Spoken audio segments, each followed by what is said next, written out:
The FSGA Football Futures Draft on SiriusXM Fantasy Sports Radio. Touchdown Ravens! Lamar Jackson with the spin, the sprint, and the score. Touchdown Christian McCaffrey. That guy is special. Featuring some of the sharpest football minds in the business, drafting Super Bowl odds, team win totals, player props, and more for the 2020 season. Here's Julio. Jones is open. Down the far sideline and will score. Oh, my heavens. There you go, Atlanta. FSGA Football Futures Draft on SiriusXM Fantasy Sports Radio.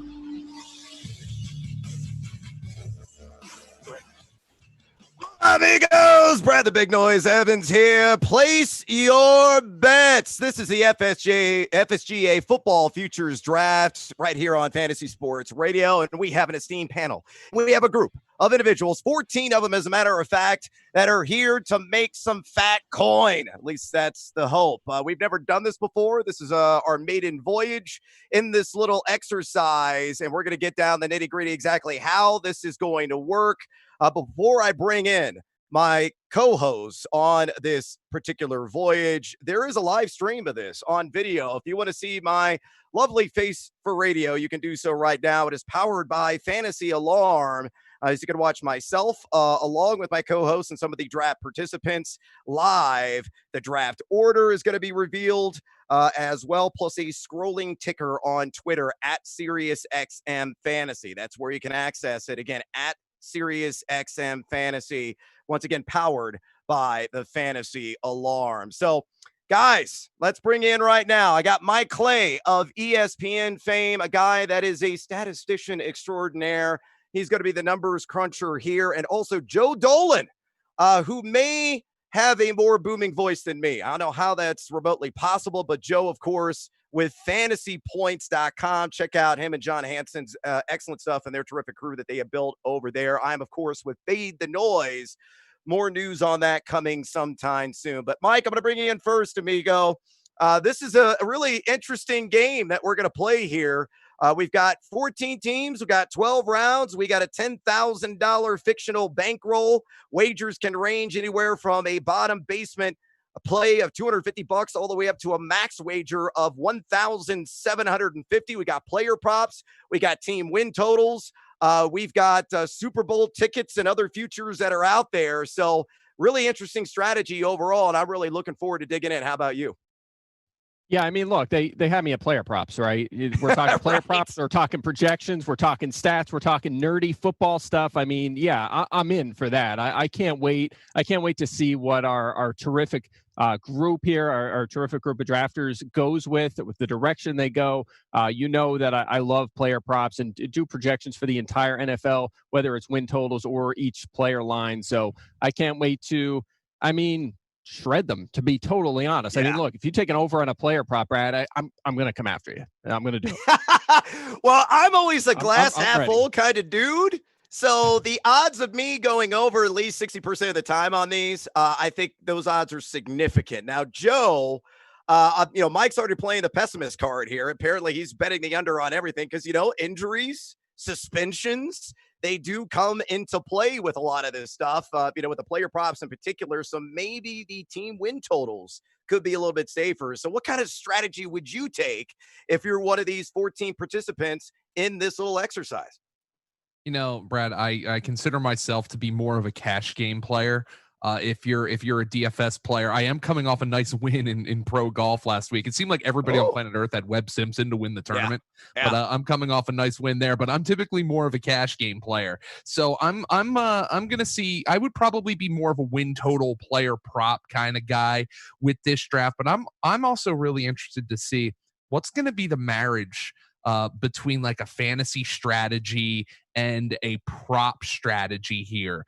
Are we going to see some players who the fantasy industry is really hot to trot right now? Are they going to be, are we going to be getting overs for the bets there? So I'm fascinated to see what some of the guys who you might recognize more, not from a prop perspective, but from a from a fantasy perspective.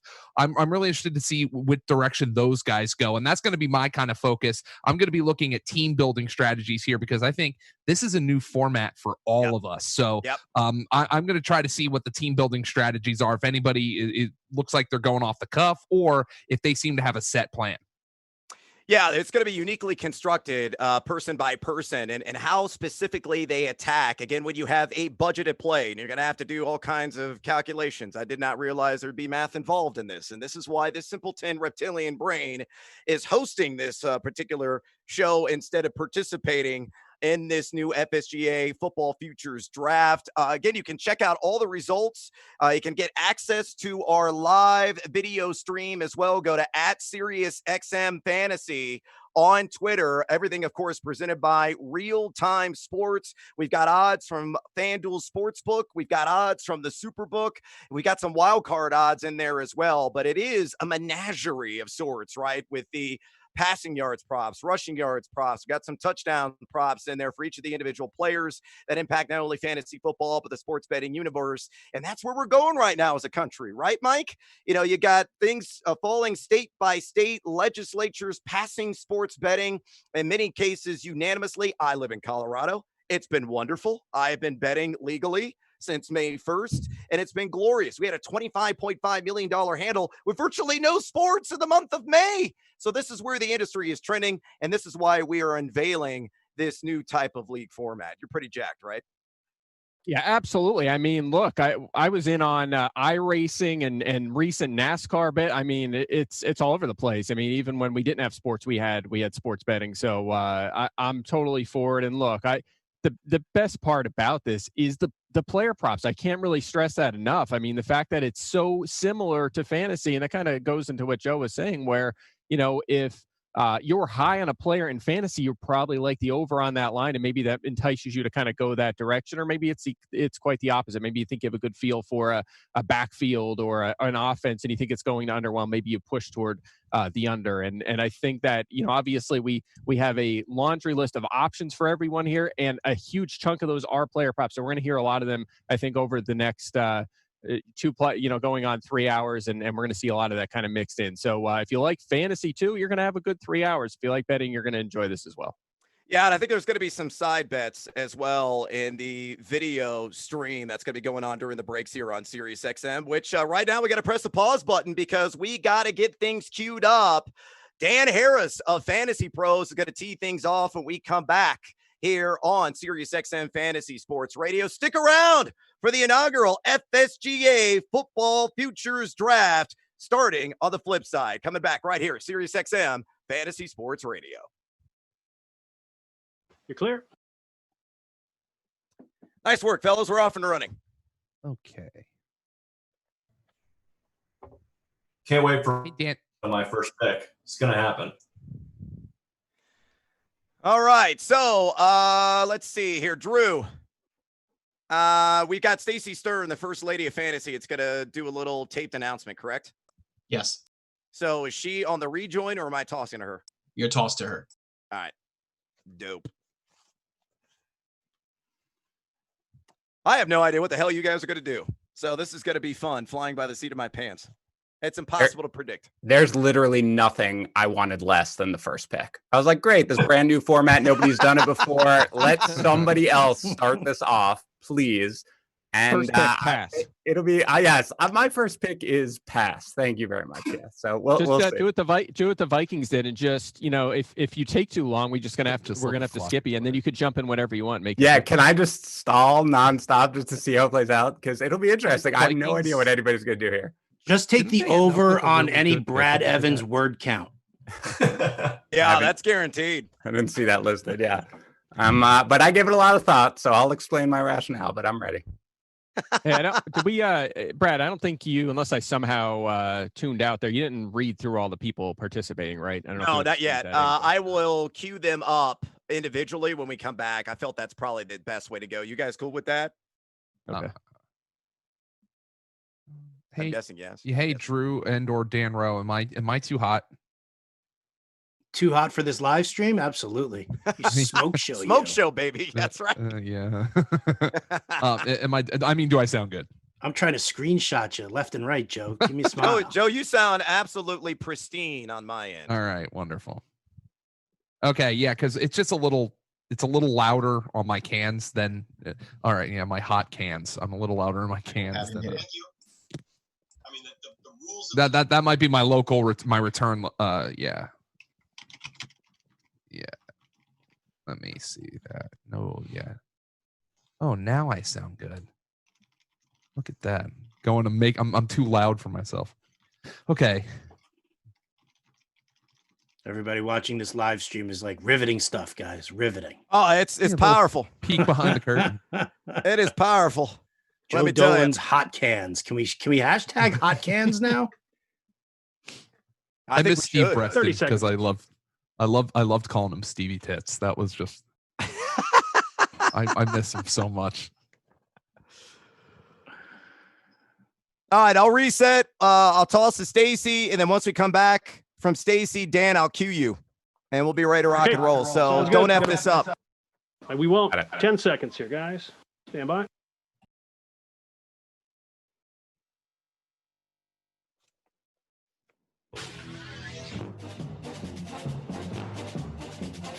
Welcome back. Jackson out of the shotgun. Wants to Not throw. yet. Blitz pressure coming. Jackson hit. Lob to the end zone. Caught. Touchdown. Mark Andrews. We're analyzing player prop bets, odds to make the playoffs, and team win totals for the upcoming football season. This is the FSGA Football Futures Draft on SiriusXM Fantasy Sports Radio. Welcome back to the FSGA Football Futures Draft, the first of its kind in the known universe. Brad the Big Noise Evans here, joined by my esteemed panel of colleagues, Mike Clay of ESPN and Joe Dolan of FantasyPoints.com. We're going to get to the action here in just a minute as Dan Harris is going to be kicking this thing off from Fantasy Pros. No pressure at all, Dan, for you. But again, you can watch the live video stream powered by FantasyAlarm to see us, our beautiful hosts and participants, along with the rolling draft order and scrolling ticker as well. Just access at SiriusXM Fantasy to gain access to that video stream and also to check out the draft results presented by Real Time Sports. Now, before we get things started, I'm going to open the door and welcome in Stacey Stern, the First Lady of Fantasy Sports, who is going to deliver a very important marquee message. Roll it, boys. I'm Stacey Stern, Chair of the Fantasy Sports and Gaming Association. Welcome to the 2020 FSGA Fantasy Football Draft Week, powered by SiriusXM, FantasyAlarm, and RT Sports. With the world postponing and canceling events due to the COVID-19 crisis, the FSGA Summer Conference was no exception. This gave us the opportunity to get creative and expand our Expert Leagues drafts. Thanks to the innovative minds of Rick Wolf and Howard Bender and the team from FantasyAlarm, Digger Turnbull of Fantasy Sports Solutions, Tim Jensen and the team at RT Sports, and Matt Deutsch and Rob Tuzet from SiriusXM, an entire week of fantasy football drafts with your favorite personalities will be broadcast on SiriusXM Fantasy Sports Radio. And be sure to check out the FSGA.org, where fans can watch all of the action live through Zoom. A huge shout out to our sponsors, Prize Picks, Vela Wood, and FanDuel, for making this week of additional drafts, more experts, and deeper content a reality. Today we kick off our first ever NFL Futures and Prop Bets League, where our experts will showcase their sports wagering skills. Good luck to all of our participants. Thank you, Stacey Stern, the new president of the FSGA. All right, without further ado, let's go ahead and get into this thing. And just to recap of the format, how all the inner workings are going to play out. We got 14 teams. We got 12 rounds. People are going to make it rain because they got $10,000 of shrewd bucks. All right, it's fake money. It's not real, but that is the budget. They can place a minimum wager of $250 with all the way up to a maximum wager of $1,750. Standing is going to be based on the highest bankroll at the end of the season with a 60-30-10 payout. Once a bet is drafted, it falls off the board. And we'll explain a little bit more about some of the juice that is out there, what that means, the 10% VIG that will apply. So, you know, in American odds, if it's minus 110, that's a 10% VIG. We're going to have that across all the player props, across all the wins totals as well for each of the individual teams. And of course, we have some deeper plays, some longer odds attached to some of the futures that are out there. Will somebody have huevos to place a little action, say, I don't know, on Washington winning a Super Bowl? What is that, like 3,000 or maybe 3 billion to 1? That could be the case, but we're going to find out right now. Dan Harris, you, sir, of Fantasy Pros fame, are on the clock in the first ever FSGA Football Futures Draft.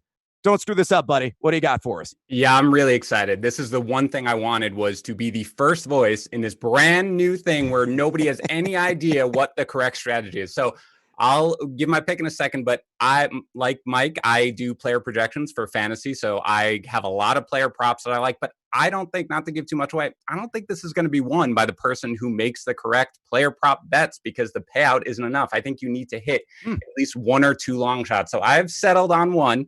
That's a long shot, but not too long a shot. Something that I think is has a real legitimate chance of happening. And my first wager is going to be $1,000 of my $10,000 budget. Woo! The Saints to win the Super Bowl at 10 to 1. So that is my first pick. Saints, $1,000 on the Saints to win the Super Bowl. I think they have a really good chance. They have the easier path coming out of the NFC. It's Breeze's probably last year. They're going to go for it all. I think it has a legitimate chance. Not too crazy, but crazy enough to give me, a pretty big bankroll if I win. All right, so you just heard it there. The very first pick made in this inaugural FSGA Football Futures Draft, Dan Harris, once again, the New Orleans Saints, 10 to 1 at $1,000. Shelling out 10% of his budget, Michael Clay, to begin this whole exercise. The Saints are a loaded team. Drew Brees, the most accurate quarterback in terms of just completion percentage last season in the NFL. You got a healthy Alvin Kamara. You've got a bolstered defense. You have one of the elite offensive lines. Pretty sound wager, isn't it? It is. I love this. All right. If you're familiar with my work, you know that I do unit grades. I post them throughout the calendar year on social media. We post them over at ESPN.com. And the team number 1 in unit grades all offseason has been the Saints. They are loaded. They have one of the best quarterbacks in the league. I don't want to hear anything about Drew Brees being washed up. The guy was still one of the most efficient players in the league last season. The offensive line, terrific shape. They actually are better in terms of skill position players. You mentioned a healthy Alvin Kamara in the backfield. They had Emmanuel Sanders with Michael Thomas at wide receiver, and defensively still loaded. The depth in the secondary is tremendous. They bring in a guy you might have heard of named Malcolm Jenkins. He helps out at the safety position. The linebacker's in good shape. The edge rusher, Marcus Davenport, perhaps makes a step forward this season. So, if you want to be picky, maybe the interior defensive line is a little weak. That's about it. That's all you can find with the Saints. They're a loaded team. They're going to make this final run here with Drew Brees for a Super Bowl championship. So I like this bet a lot. All right, we are off and running. Could be a party on Bourbon Street, crushing some Hurricanes come February if this works out for Fantasy Pros. Again, New Orleans Saints at 10 to 1. All right, coming up next, number 2 overall, Jason Gold, Champions Round. You, sir, are on the clock. Well, happy to be here, and I am going to do something that is going to make Mike Clay a little crazy. I'm taking an over on a player prop. Yes! We're going to do Calvin Ridley over 955.5 receiving yards for the year. For max bet, 1750, baby. Wow, you're talking about hashtag Team Huevos move here, Joe Dolan. Calvin Ridley, 955.5 receiving yards on the over. Are you buying it? I am. And now look, this is one of the players who I referenced in the opening segment, somebody who the fantasy industry is just completely hot under the collar for, and that's Calvin Ridley. Yes. I thought we were aggressive at fantasypoints.com when we projected him to be the number 12 wide receiver this year for 1,090 yards. But the rest of the industry has caught up. Calvin Ridley is going to be a 3rd round pick by the time the summer comes around. People will be drafting him as their wide receiver 1. And if you look at the pace down the stretch last year after the Mohamed Sanu trade, he would have gone way over this total. So Calvin Ridley on a team that is going to throw the ball a ton. I'm not convinced, even with Todd Gurley there, that there's a good running back on this team. I think Matt Ryan's a great bet to drop back and throw 600 plus times. Calvin Ridley's going to be on the receiving end of that. Even if you don't think he's an elite talent, we've seen guys produce with elite volume. I think Calvin Ridley's going to get that. So he is one of those guys. The marriage of fantasy and prop betting, that's what's come into play here with the number 2 pick. Yes, will the Riddler definitely exceed his 866-yard output last year? Joe Dolan says yes, as well as Jason Gold taking the over on 955.5 yards with a max bet coming in, kicking the door down at 1750 overall. All right, let's move on to Howard Bender and Adam Ronis from Fantasy Alarm. Ronis, you, sir, are on the clock. Man, you got to be kidding me. Already sniped on 2 of my potential. Wow. And Calvin Ridley was – Howard Bender and I don't agree on much, but we were both all over the Calvin Ridley, and I'm just disgusted that he was – So, obviously, we got to pivot elsewhere, and we have a lot lined up. So, Michael Thomas over 8.5 touchdowns. He's had 9 in 3 of his 4 seasons. It's kind of hard to believe that he has yet to have a double-digit touchdown season. The guy has stayed healthy. We know he got peppered with a ton of targets. So I could see a double-digit season coming, but we'll take the over 8.5 for $1,500 on Michael Thomas. Yeah, Michael Thomas, the consensus number 1 wide receiver off fantasy football draft boards. And boy, we got a trend going on here with the New Orleans Saints at 10-1 to tee things off. And at number 3 overall, Michael Thomas on the over from Fantasy Alarm and Adam Ronis on 8.5 touchdowns. I really like that selection quite a bit, considering he is a targets hog. All right, let's move on to number 4 overall here. Matt Breitenbecker, square to sharp. You, sir, are up. What's up, Brad? And hey, guys. So with the first pick I'm going to make, Bill Belichick's probably going to be really mad at me. But I'm picking the New England Patriots to miss the playoffs at plus 150. Woo! Beautiful. The New England Patriots missing the playoffs at plus 150. One of my favorite totals this season is the under on New England. You could shop around right now. I've seen it, the line at 8.5. Could be a tough row to hoe this year with Jarrett Stidham, a complete wild card. Don't know what he's going to bring to the table. More of a noodle-armed short field quarterback. At least that's what we saw during his days with the Auburn Tigers. Of course, Tom Terrific and his handsome looks now in Tampa Bay, running the helm for the Buccaneers. So we're going to see if they have enough firepower on offense to get the over on wins. And in this case, given Matt the stiff arm with New England making the playoffs, he's saying they're going to miss at plus 150. What does that mean? If you're unfamiliar with it, well, if you put $100 down, you get 150 in return. I think that's a very sound wager. Let's work in one more before I bring in Mike Clay with an instant react. Let's go to Reagan Rector of SCA Promotions. Mr. Rector, you are on the clock. Hey, guys. We feel like you're going to really need to go big in this thing to win. So we are going for the Broncos to win the AFC West. Max bet 17.5. It's 90231. Wow. Okay. The Broncos to win the AFC West. What's the juice on that, good sir? Reagan, what'd you pull up there? 8-1. 8-1. I like it. I live in the Mile High City, Michael Clay. And I can tell you right now, people here are excited for this Broncos franchise. They're excited to see what Drew Lock can do with all the new toys that he has. KJ Hamler adding him in the draft along with Jerry Jeudy, who was really widely believed to be the best route runner in this year's draft class to go along with Cortland Sutton, who had a breakout 2019 season. Noah Fant was the pack leader in yak per reception, and he also bringing Melvin Gordon, legitimate 3-down back to pair with Phillip Lindsay, running behind what should be an above-average offensive line. Your thoughts on the Broncos taking the AFC West crown, max bet of $1,750 at 8-1. It's a bold call, and I love it. In fact, in a recent column, I was asked to pick a super long shot MVP candidate in the NFL. I went with Drew Lock. I mean, It makes sense, right? I mean, let's go back 3 years to the Jacksonville Jaguars.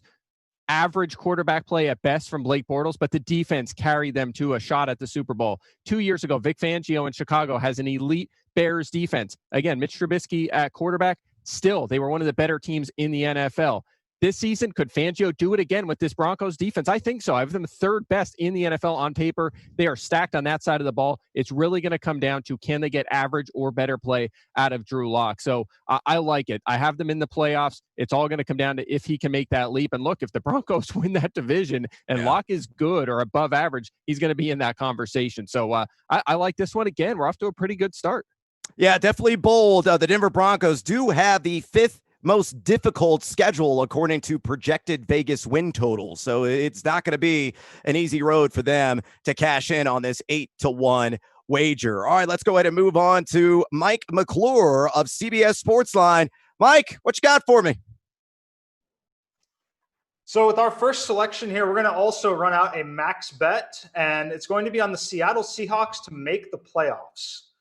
25057. The current line on that is -110, which implies 52.38%. My simulations have it at 66%, so we have a pretty massive edge on the Seahawks making the playoffs. So I'm going to max bet that one there. Yeah, I think it's a fantastic call, Joe Dolan. The Seattle Seahawks, they always seem to be the bridesmaid, at least in recent years. I believe it's like 4 of the last 6, or at least 3 of the last 5. They have finished second place. Last year, of course, San Francisco leading the way in that division. You got the LA Rams are always lurking, and Arizona is going to be much improved, but Seattle looking pretty damn good on paper, aren't they? Absolutely. And when you got Russell Wilson, you're always going to have a shot. I mean, the guy has missed the playoffs 1 time in his entire career. That was back in 2017. He's won a playoff game in all but 1 season. That was 2018. You can say what you want about Pete Carroll. Many people have. Many people think he runs the ball too much. I think that's kind of hard to argue at this point. But this is an offense, I think, that's going to be able to score points. We're hearing rumors about Antonio Brown potentially being in their plans. They want to add some more depth to that wide receiving group. Could this be the year they let Russell Wilson loose a little bit more? I'll believe it when I see it, but with the way that team is constructed, I do think they're going to need to score points. Fortunately, they got one of the best quarterbacks in the entire NFL. I have a hard time seeing Seattle missing the playoffs in an expanded postseason, and that's one of the keys people got to remember. We're at 7 teams per conference right now. There's only 1 bye, so even flawed teams, even if Seattle's defense or run game isn't as good as in years past, there is a little bit more cushion to make the playoffs. I really like this bet. It's safe compared to some of the other ones that have been made thus far. So it's really interesting to me how some teams are going about their strategy. All right, let's go ahead and truck along here, pick up the pace. Let's go to Eric Dickens of Dynasty League Football. Eric, you're on the clock. Hey guys, how you doing? Great. With our first pick, we are going to stick to some player props. I'm going to do 1,500 on FD209. That's James Conner under 1234.5 rushing and receiving yards. Just don't have faith in him both staying healthy and taking that much of a workload. Just in looking around at projections in the industry, I see him considerably under that, much closer to 1,000 than hitting 1234. Mike Tomlin saying some very positive things about James Conner this offseason, but with Anthony McFarland now in the mix, Benny the Snell also still there, lurking and wresting away some touches. That's why Eric is down on James Conner, 1,234.5 combined yards at -110. He's on the under there. Let's go ahead and truck along and go to Dylan Cooper of Prize Picks for the 8th overall pick. Dylan. Yeah, it's actually Hunter. I'm trying not to embarrass Dylan. Oh, what's up, Hunter? But we are going to spice things up a little bit and go Colts Super Bowl at 30-1. Ooh, going a little different spicy strategy here. Like it. Yeah, I like that. What's the wager? 1,000. $1,000, and not real money. Our play money, our Shroot Bucks, but Indianapolis 30-1 to win the Super Bowl with Phillip Rivers now at the helm. And of course, Jonathan Taylor, a part of that 3-headed monster alongside Marlon Mack and Naheem Hines in that backfield, one of the best offensive lines, not only in the AFC, but likely in the entirety of the NFL. All right, let's go to my girl from Bella Wood, Blakely Hart. Blakely, you're on the clock. All right, Brad, you know me, and I'm going to go ahead and max bet this one, and I'm going to go ahead and I'm going to take the Saints as NFC champs. I'm pretty confident that's a gimme there. So 5-1 NFC champs Saints. Yeah, that really backs up the top overall selection that Dan Harris had from Fantasy Pros with New Orleans going 10-1 to take the whole enchilada. So it only makes sense that if you are tailing and you believe in that at a 5-1 or plus 500 payoff at a max bet, Blake, I would never, ever imagine you would go max bet right out of the gate. But knowing your betting tendencies, this does not shock me in any form at all. But I think that is a sound wager there again. New Orleans to take the NFC at 5-1. Let's go to John McKechnie from RotoWire with the 10th overall selection. John? How's it going, Brad? I got to keep it going. You know, I think we have a feel in the room right now with the max bets, so I'm going to keep rolling with that, and I'm going to go the max on under 1,074.5 yards for Jarvis Landry. I just think that's way too many yards to give him credit for coming off the surgery. They got more weapons there in Cleveland now. I just don't really see it for him, so I'm putting the full Monty against Jarvis Landry going over that 1,074.5. Yeah, I think that's another great wager there. He is another volume guy, really underrated in fantasy football, especially in a half point per reception or full point per reception league. But with Odell Beckham there, hopefully looking to rebound, you bring in Austin Hooper. Kareem Hunt is going to be highly involved as a pass catcher, not only in the backfield, but potentially in the slot to go along with, some of the other leftovers that they have. I think getting to 1,000 yards could be a stretch for Jarvis Landry this season. Great stuff there, John. Joe Nazzaro, my former colleague at Yahoo Sports, the Purple Palace. Joe, you're up. All right, what's up, everybody? Maybe a bit of a homer pick here, but I'm gonna go with the best coach in football, the GOAT, as the coach of the year at 16-1, Bill Belichick. I'll throw $750 on that. Max bets, and that seems to be a popular theme right now. I tell you what, if the New England Patriots can make the playoffs, hell, if they win one game, I think this is the lock of the century for him to get coach of the year, knowing how bare the cupboard is on offense for this franchise. If he can do it, Jarrett Stidham, he is indeed the greatest of all time to call the shots, wear the headset with the cutoff sleeves, and, of course, the hoodie. So Bill Belichick. Thoughts of him as a female that I've seen recently on social media, I can't get out of my head right now, but I think that's a great wager there, Joe, at 16-1 on a max bet. All right, let's keep on trucking. Logan Glasser from RT Sports, number 12 overall. You're up, Logan. Yeah, I kind of agree with Dan Harris's strategy on going a long shot instead of a player prop. So I'm going to be going with a comeback player. We're going to go Matt Stafford at plus 800 for comeback player of the year.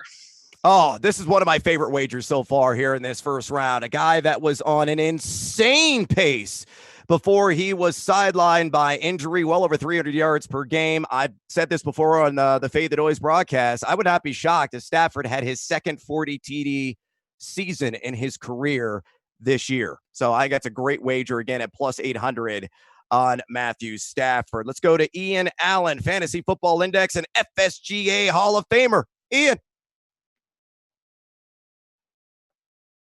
I'm going to wager $1,200. I'm going to take the under on wide receiver DJ Moore, Carolina Panthers. He's slotted at a half yard short of 1,200 yards. And we'll go the under. That's bet X 331.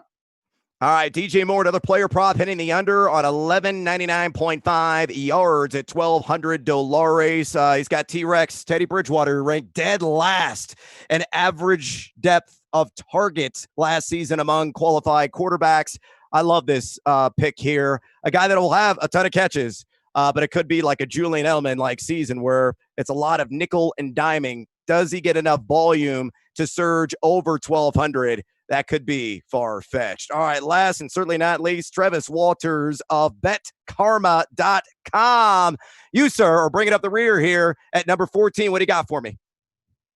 All right, so I thought it was funny when Dan went up first. He said, this is the new format. This is what I did not want to happen. I want to see how things work out. And us at the freaking tail end of this thing, we're like, all right, this is great. Now we get to see, how risky people are going to be with their picks. So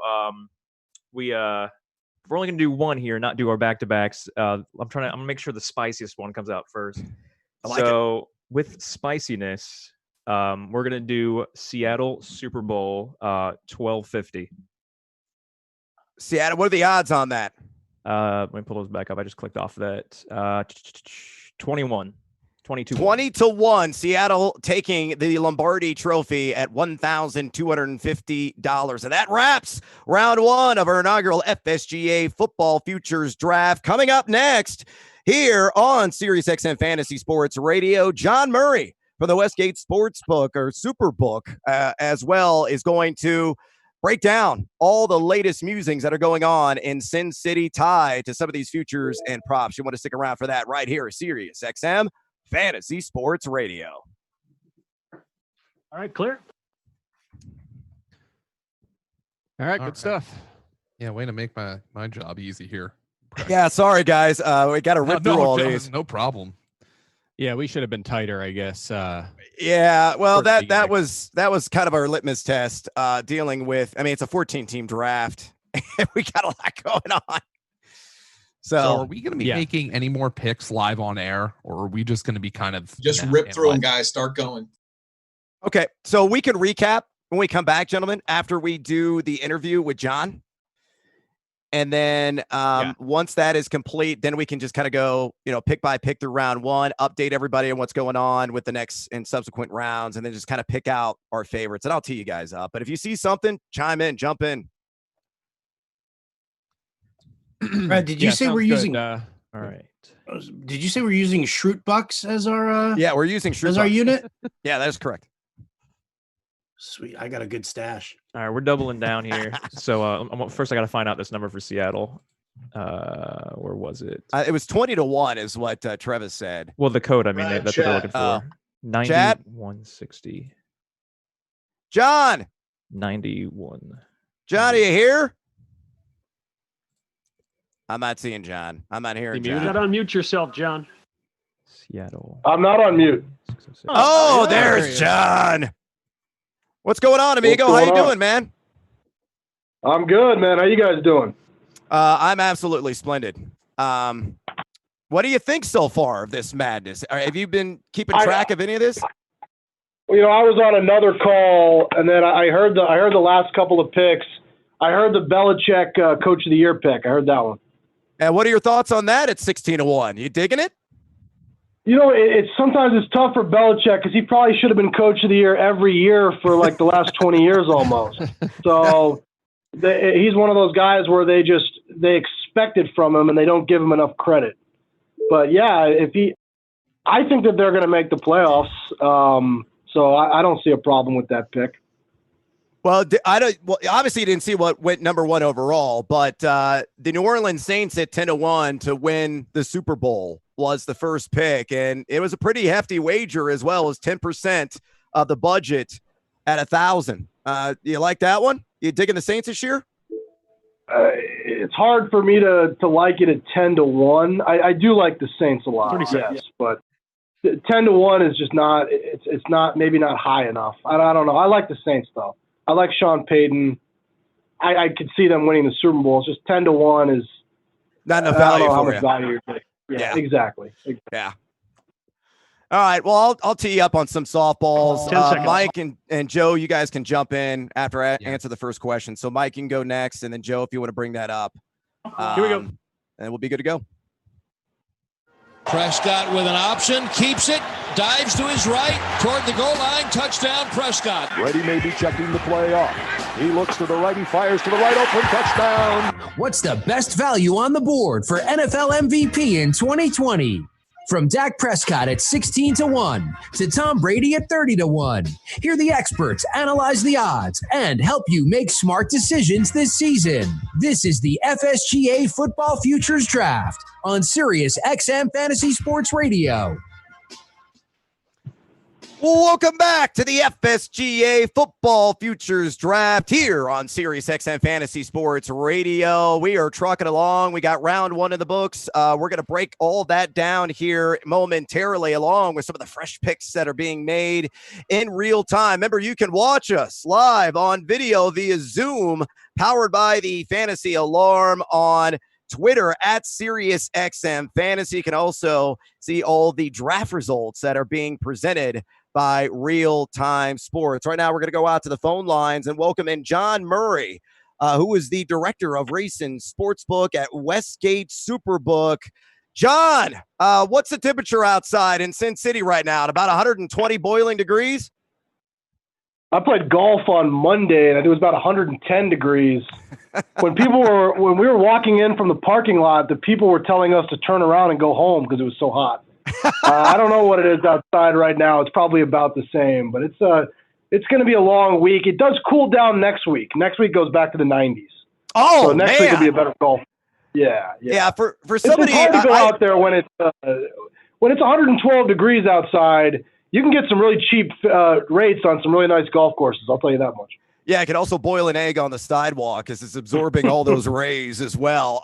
Let's go ahead and talk about, some of the action that you're seeing right now out there at the Westgate Superbook. A lot of people love to fire off on Super Bowl odds.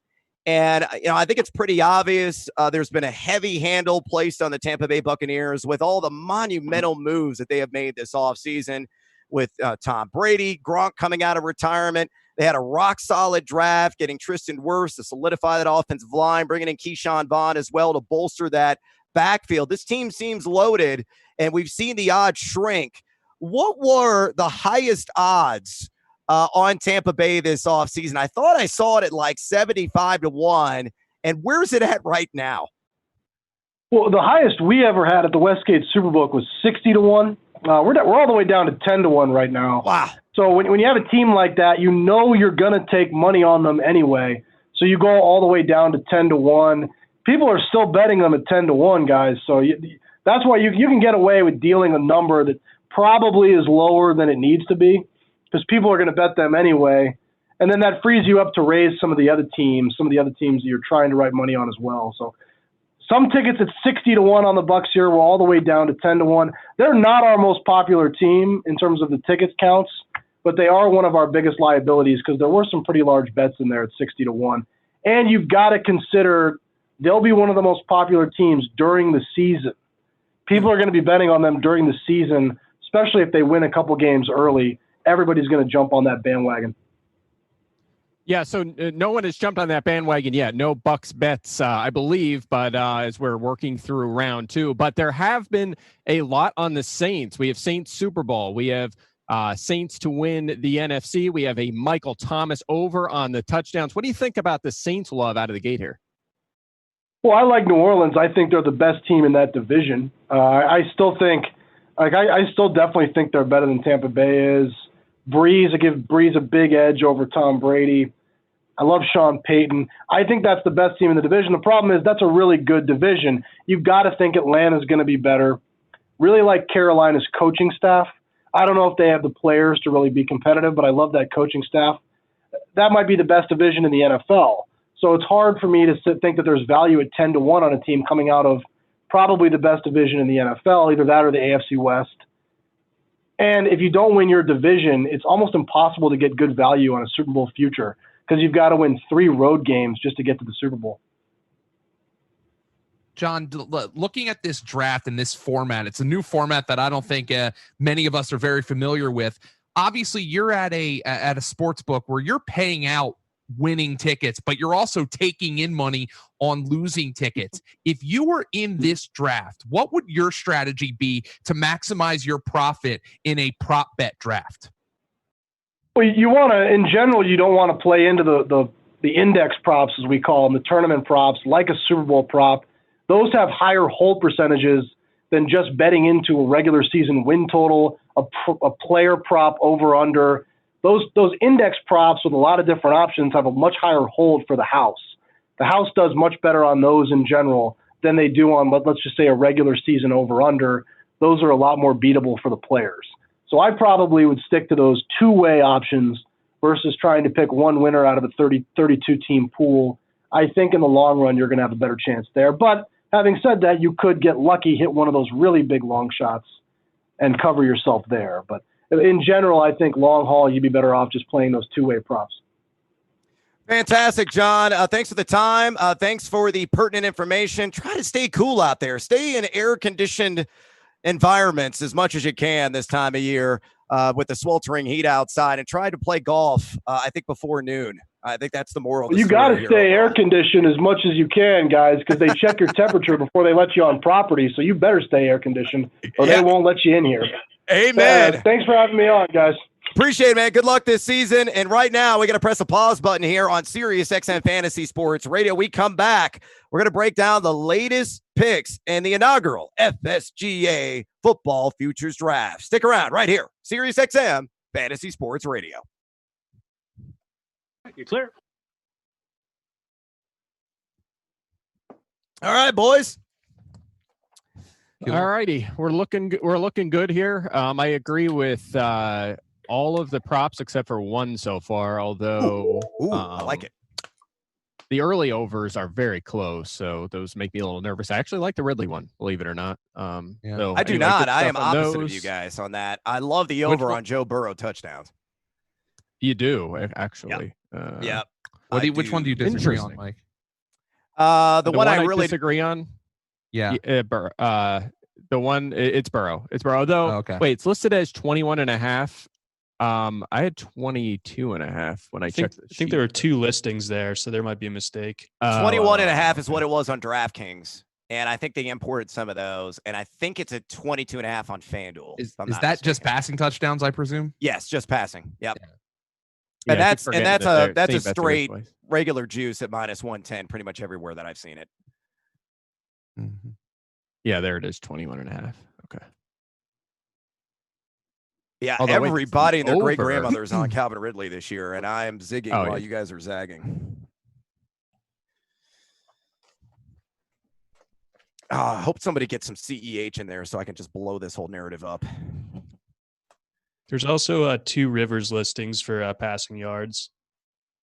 What's the difference? There's a Do we lot know? of doubles. There's a lot of doubles. Oh, I did okay, my notice bad. that. I spaced on that. But yeah, make sure anybody out there betting, just if you didn't notice, make sure you scan through before you make a prop bet, because you might get a lower number on an over. Got to shop. Got to shop. You got to shop even in this Google Doc. Yes, you do.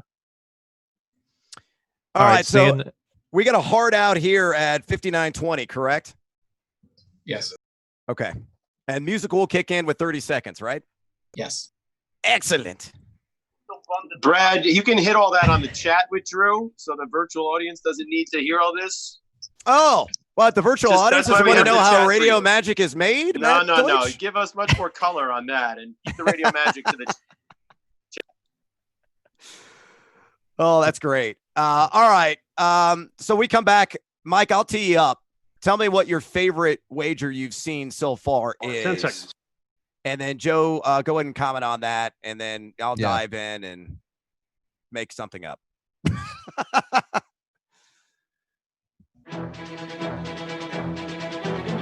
Mayfield throws, it's caught. Kareem Hunt at the 5, and he's going in. Touchdown, Kareem Hunt. This is the FSGA Football Futures Draft on SiriusXM Fantasy Sports Radio. Welcome back to the FSGA Football Futures Inaugural Draft here on SiriusXM Fantasy Sports Radio. Brad the Big Noise Evans here, joined by Mike Clay of ESPN fame and Joe Dolan of FantasyPoints.com. I'm, of course, from Fade the Noise. And you can watch our live stream anytime. Just go to @SiriusXM Fantasy. It is powered by FantasyAlarm. Check that out on Twitter. Check out the draft order. Check out the scrolling ticker as well. That is being powered and presented by Real Time Sports. And just to recap, we're rolling around long here. We're in round 2, coming toward the end of this 14-team exercise, guys. And the first 3 picks off the board, 2 of the first 3 were the New Orleans Saints. The Saints at 10-1 with a $1,000 wager to Fantasy Pros. And then he had Michael Thomas at number 3 with the over on 8.5 touchdowns by Adam Rodas of Fantasy Alarm at a -110 juice there. But Mike, perusing the board right now, what really stands out? Is there one wager in particular you think to yourself, if I were in Vegas, if I were in a legal market, I'd be tailing this? Yeah, I'd be on the Dynasty Fantasy League pick of James Conner on the under rushing plus receiving yards at 1235. Like that one a lot. My projection's a little over 1,000 yards. That's a difference of 230 yards. Look, the guy has missed at least 2 games in all 3 of his NFL seasons, including 6 last year. And on top of that, he has more competition than he's had in quite a while. A lot of people like Anthony McFarland, who they drafted this year. You got Jalen Samuels to help out in passing situations. You got Benny Snell there entering his 2nd season. So it's a lot to ask for him to stay healthy and hang on to feature back duties to get to 1,235 yards. I'm sorry, that's way too high of a bar. So I'm loving that one as prop bets go. Yeah, James Conner, not exactly been the picture of perfect health, as you mentioned, though a player that has got the shimmy and shake when he has been healthy, forced a missed tackle 22% of the time last year, and only saw 8 or more men in the box, according to NFL Next Gen Stats, 13.8% of the time, and that was largely with Duck Hodges at the controls. And, of course, you get the bushy beard, Big Ben Roethlisberger, a lot of B's there, back this season for the Steel Towners. Mr. Dolan, what wager really stands out in your mind and something that you'd be hammering potentially the over or maybe even the under on? Well, Calvin Ridley is the one I do like. I'm going to go to one that I saw here in the 2nd round, and I'm going to take a look at Stefan Diggs at 1,049.5 yards at the under. Yep. And I'm just a little bit worried. First and foremost, Stefan Diggs has been a player in his career. Our guy Graham Barfield has studied this. When he is on the injury report, he has struggled to produce, and he's been on the injury report quite a bit in his career. He has never played a full 16-game season. So he has gone up and over this total here just once in his career thus far. He's actually been around for 5 years. I would have thought I would have picked him to be more in the league for 3 years. He's one of those guys who's probably a little bit older than he seems. And he's also going to what's going to be a low volume passing game in Buffalo. And look, they have surrounded Josh Allen with a lot of weapons. It's the right thing to do. But Josh Allen is never going to be the kind of guy that you want to be dropping back 40, 45 times in a game. And we still have John Brown there. They're still going to run the football. Stefan Diggs going up and over this total, I think, is probably a little ambitious. He is somebody who I think could have 950 receiving yards and have a massive impact on Buffalo without being a huge fantasy type of guy. So I like this pick from Joe Nazzaro. Just not really a high volume passing game that I'd want to invest in. It almost feels like the Diggs at 1049.5 and Ridley at 955.5 should be kind of flipped in the way that I view it, because that's one guy in a high volume passing game and another guy in a low volume passing game. I think it's an excellent call. I would tail the under on this as well. I don't think he's going to hit the 1,000-yard mark this season just because of the quarterback play. I mean, when you're going for Kirk Cousins, who was a guy that ranked top 5 in adjusted completion percentage as tracked by Pro Football Focus last year, to a guy in Josh Allen who was a ghastly QB 30 in that same category, it's pretty bleak. I will say that for Stefan Diggs to hit the over a 1,049.5 yards. So I think that is an excellent call right now on that under. I just don't see him getting there. And as you mentioned, too, a player that has at times really struggled with nicks and scrapes that have kept him off the field. Don't forget, again, you can always check us out, the live stream during the breaks via Zoom at SiriusXM Fantasy on Twitter. That's how you can access all the ongoing conversation that we are having. And let me tell you, it's riveting stuff. So you definitely want to dive in there. Maybe you'll learn something about how radio works behind the scenes as well, much to the chagrin of Matt Deutsch, our wonderful producer here on SiriusXM Fantasy Sports Radio. I am going to throw another one out at you guys that, let's stick with this player props theme. Joe Burrow, 21.5 passing touchdowns. One of my favorites on the over. And Mike, I think you disagree with me there. Largely you're going under on these. Largely you're following your projections, which can be conservative at times. Blake Hart at Bella Wood Law Firm took Burrow on the over with a max bet of 1,750 again on that 21.5. And that's just passing TDs. Am I wrong in my assessment and really adoration for the rookie at LSU? Yeah, believe it or not, I mean, we have had, 4 overs and 5 unders so far as I've gotten through this so far. I think that's through round 2. And I actually agree with all but one. That's the only one I'm off on. Now, it is only 1.5 touchdowns, so it's not a huge gap, but I'm leaning under. I'm right at 20 passing touchdowns for Joe Burrow this season. He is a rookie. We don't know for sure that he's good. He might be really bad. What you have going for you is that he will start week 1. We know that, but you have to factor in some chance for injury, some chance that, that defense is going to be better, which I think it will be, and it might not be full-on shootout mode for this team. I will say this, though. If you look back at first overall picks in their rookie season, tracing back over the past decade, some of them have gotten there, right? Kyler Murray was short last year. He was rated at 20, but Baker got to 27. You had Winston at 22, Luck at 23, Cam at 21. But then you have guys like Bradford and Stafford falling up short. Jared Goff didn't play throughout most of his season. So the history there suggests that it's not the worst bet. It's just too close to call for me. I would lean under or stay away from that one. Well, I think Joe Cool, that label, even though it belongs to Mr. Montana, could apply to Burrow. I mean, he was just spectacular national title game last year against Clemson, throwing into the tightest windows on time with accuracy and zip.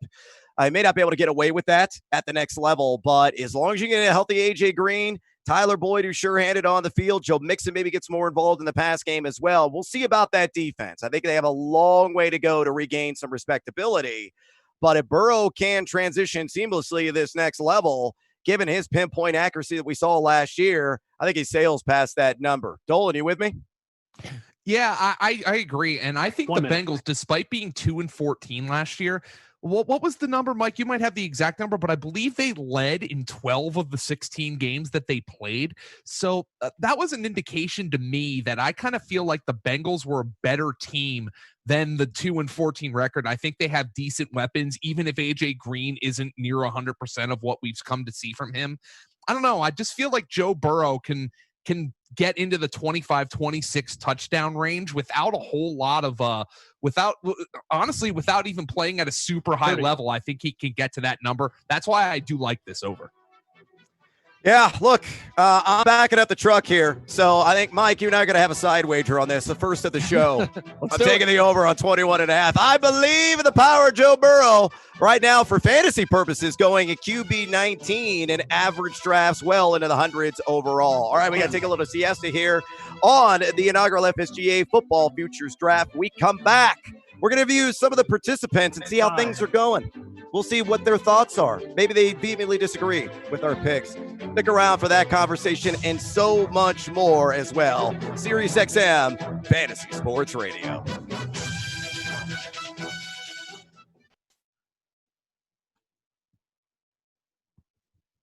All right. Are we having fun yet, gentlemen? I mean, that was a quick hour. Yeah. Jeez. Mcclure, I was going to ask you about we're both pretty heavy on Seattle this season. I don't know if our Super Bowl and our NFC champ was that going to be your second round pick? Did we possibly steal that one from you, or were you not looking at those that early? I wasn't looking at them that early, but I don't mind them.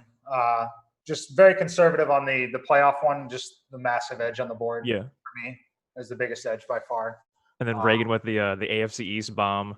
The Dolphins there. I had it in my back pocket as a huge Dolphins fan. I was like, nobody's going to draft the Dolphins AFC East, especially the second round, but I like it, Reagan.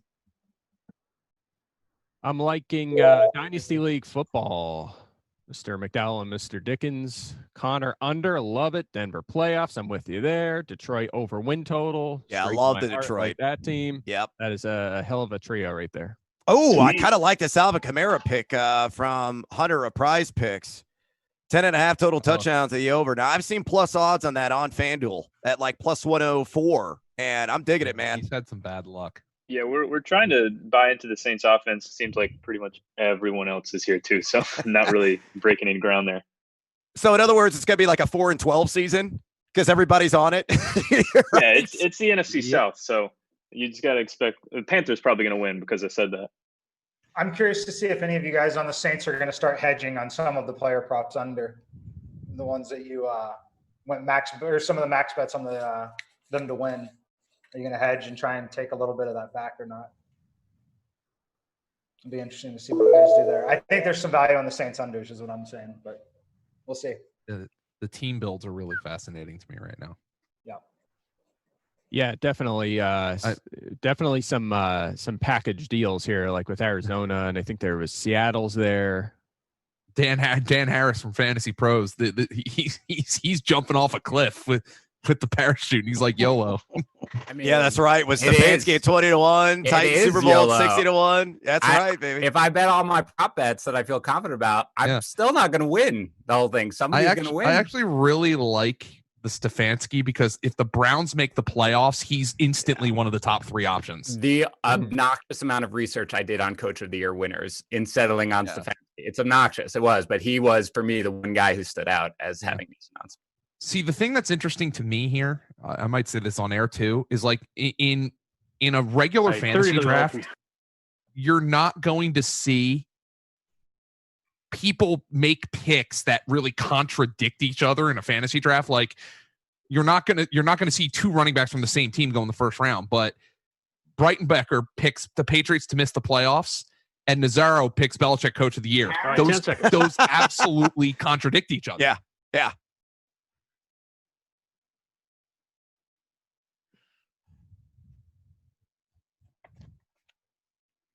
This is the FSGA Football Futures Draft on SiriusXM Fantasy Sports Radio. Touchdown Ravens!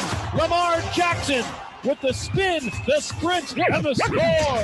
Touchdown Christian McCaffrey. That guy is special. Featuring some of the sharpest football minds in the business, drafting Super Bowl odds, team win totals, player props, and more for the 2020 season. Here's Julio. Jones is open. Down the far sideline and will score. Oh, my heavens. There you go, Atlanta. FSGA Football Futures Draft on SiriusXM Fantasy Sports Radio. Well, welcome back to the FSGA Football Futures Draft. Brad the Big Noise Evans here from Fade the Noise, joined by Mike Clay from ESPN and Joe Dolan from FantasyPoints.com. And guys, we're trucking along. We are almost through round 3 of this 14-team draft. Again, here are the rules to go along with those 14 teams. We got 12 rounds. We got $10,000 of fictional bankroll to play with. Minimum wager $250, maximum wager $1,750. We saw a lot of people max out very early on in this exercise. Standings going to be based at the end of the year on highest bankroll. We've got some really interesting strategies that are unfolding right in front of our eyes. And guys, was heavy New Orleans lean. Really, that seems to be a prominent theme here early on, rounds 1, 2, and 3, whether it's a player prop, whether it's a random future. That was the first overall selection where the Saints to win the Super Bowl at 10-1 with a $1,000 wager placed by Dan Harris of Fantasy Pros.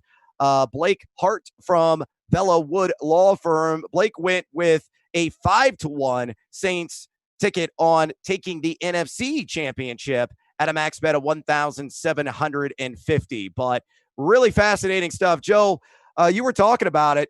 There seems to be some contradiction. There seem to be some themes that are going on with some of these guys. But the strategy, it's interesting. I mean, this is unprecedented. We've never done anything like this. And I think you can kind of see that in the navigation that some of these drafters are taking. You don't in a fantasy football draft, you're not taking something that by the odds has a 10-1 chance of happening with the number 1 overall pick.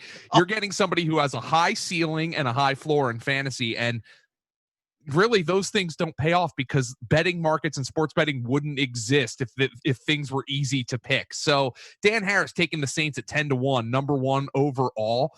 That wouldn't happen. There is no equivalent in fantasy football unless you're taking a late round sleeper at number 1 overall. But I also think what's interesting, and I said this on our live stream, but I want to reiterate this here. With the 4th pick, Matt Breitenbecker picks the Patriots to miss the playoffs at plus 155. That's the 4th overall pick in this draft.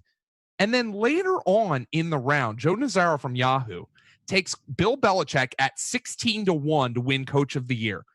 Those directly contradict each other because if the Patriots miss the playoffs, Bill Belichick is not going to win Coach of the Year. And I would wager that if the Patriots make the playoffs, or rather, if Bill Belichick wins Coach of the Year, the Patriots are in the playoffs. So we have 2 picks in the first round that directly contradict each other for the same team. Now, of course, there's going to be Super Bowl picks, but that doesn't happen in fantasy football. You're not going to see two running backs from the same team get drafted in the first round of fantasy football, where if one fails, the other will succeed. That does not happen. So it's a completely different kind of format, and it's really fascinating.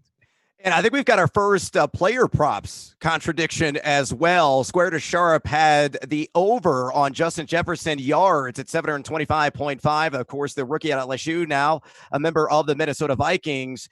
And Fantasy Football Index just took the under on Justin Jefferson, again at 725.5 receiving yards. So that is what we are getting right now. Two sides of the story, one person on one side of the fence and the other on the other side of the fence in regards to some of these props. Right now, though, let's bring in from Champions Round, Jason Gold, and get his thoughts on his draft so far. To recap, he took a pick that Mike Clay loved in Calvin Ridley. And Joe, I believe you echoed that sentiment on the over at 955.5 receiving yards with a max bet of $1,750 with a potential payout of over $3,300.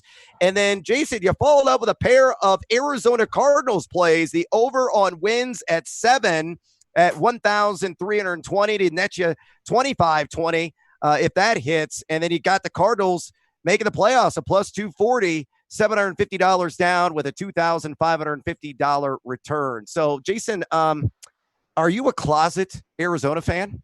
I don't think I'm in the closet on this one. I think I'm outright right now. And there may be more coming. We'll see if they get to me. But, yeah, I'm all in on the year two quarterback thing. You know, you had Patrick Mahomes the second year starting. He went out and won MVP.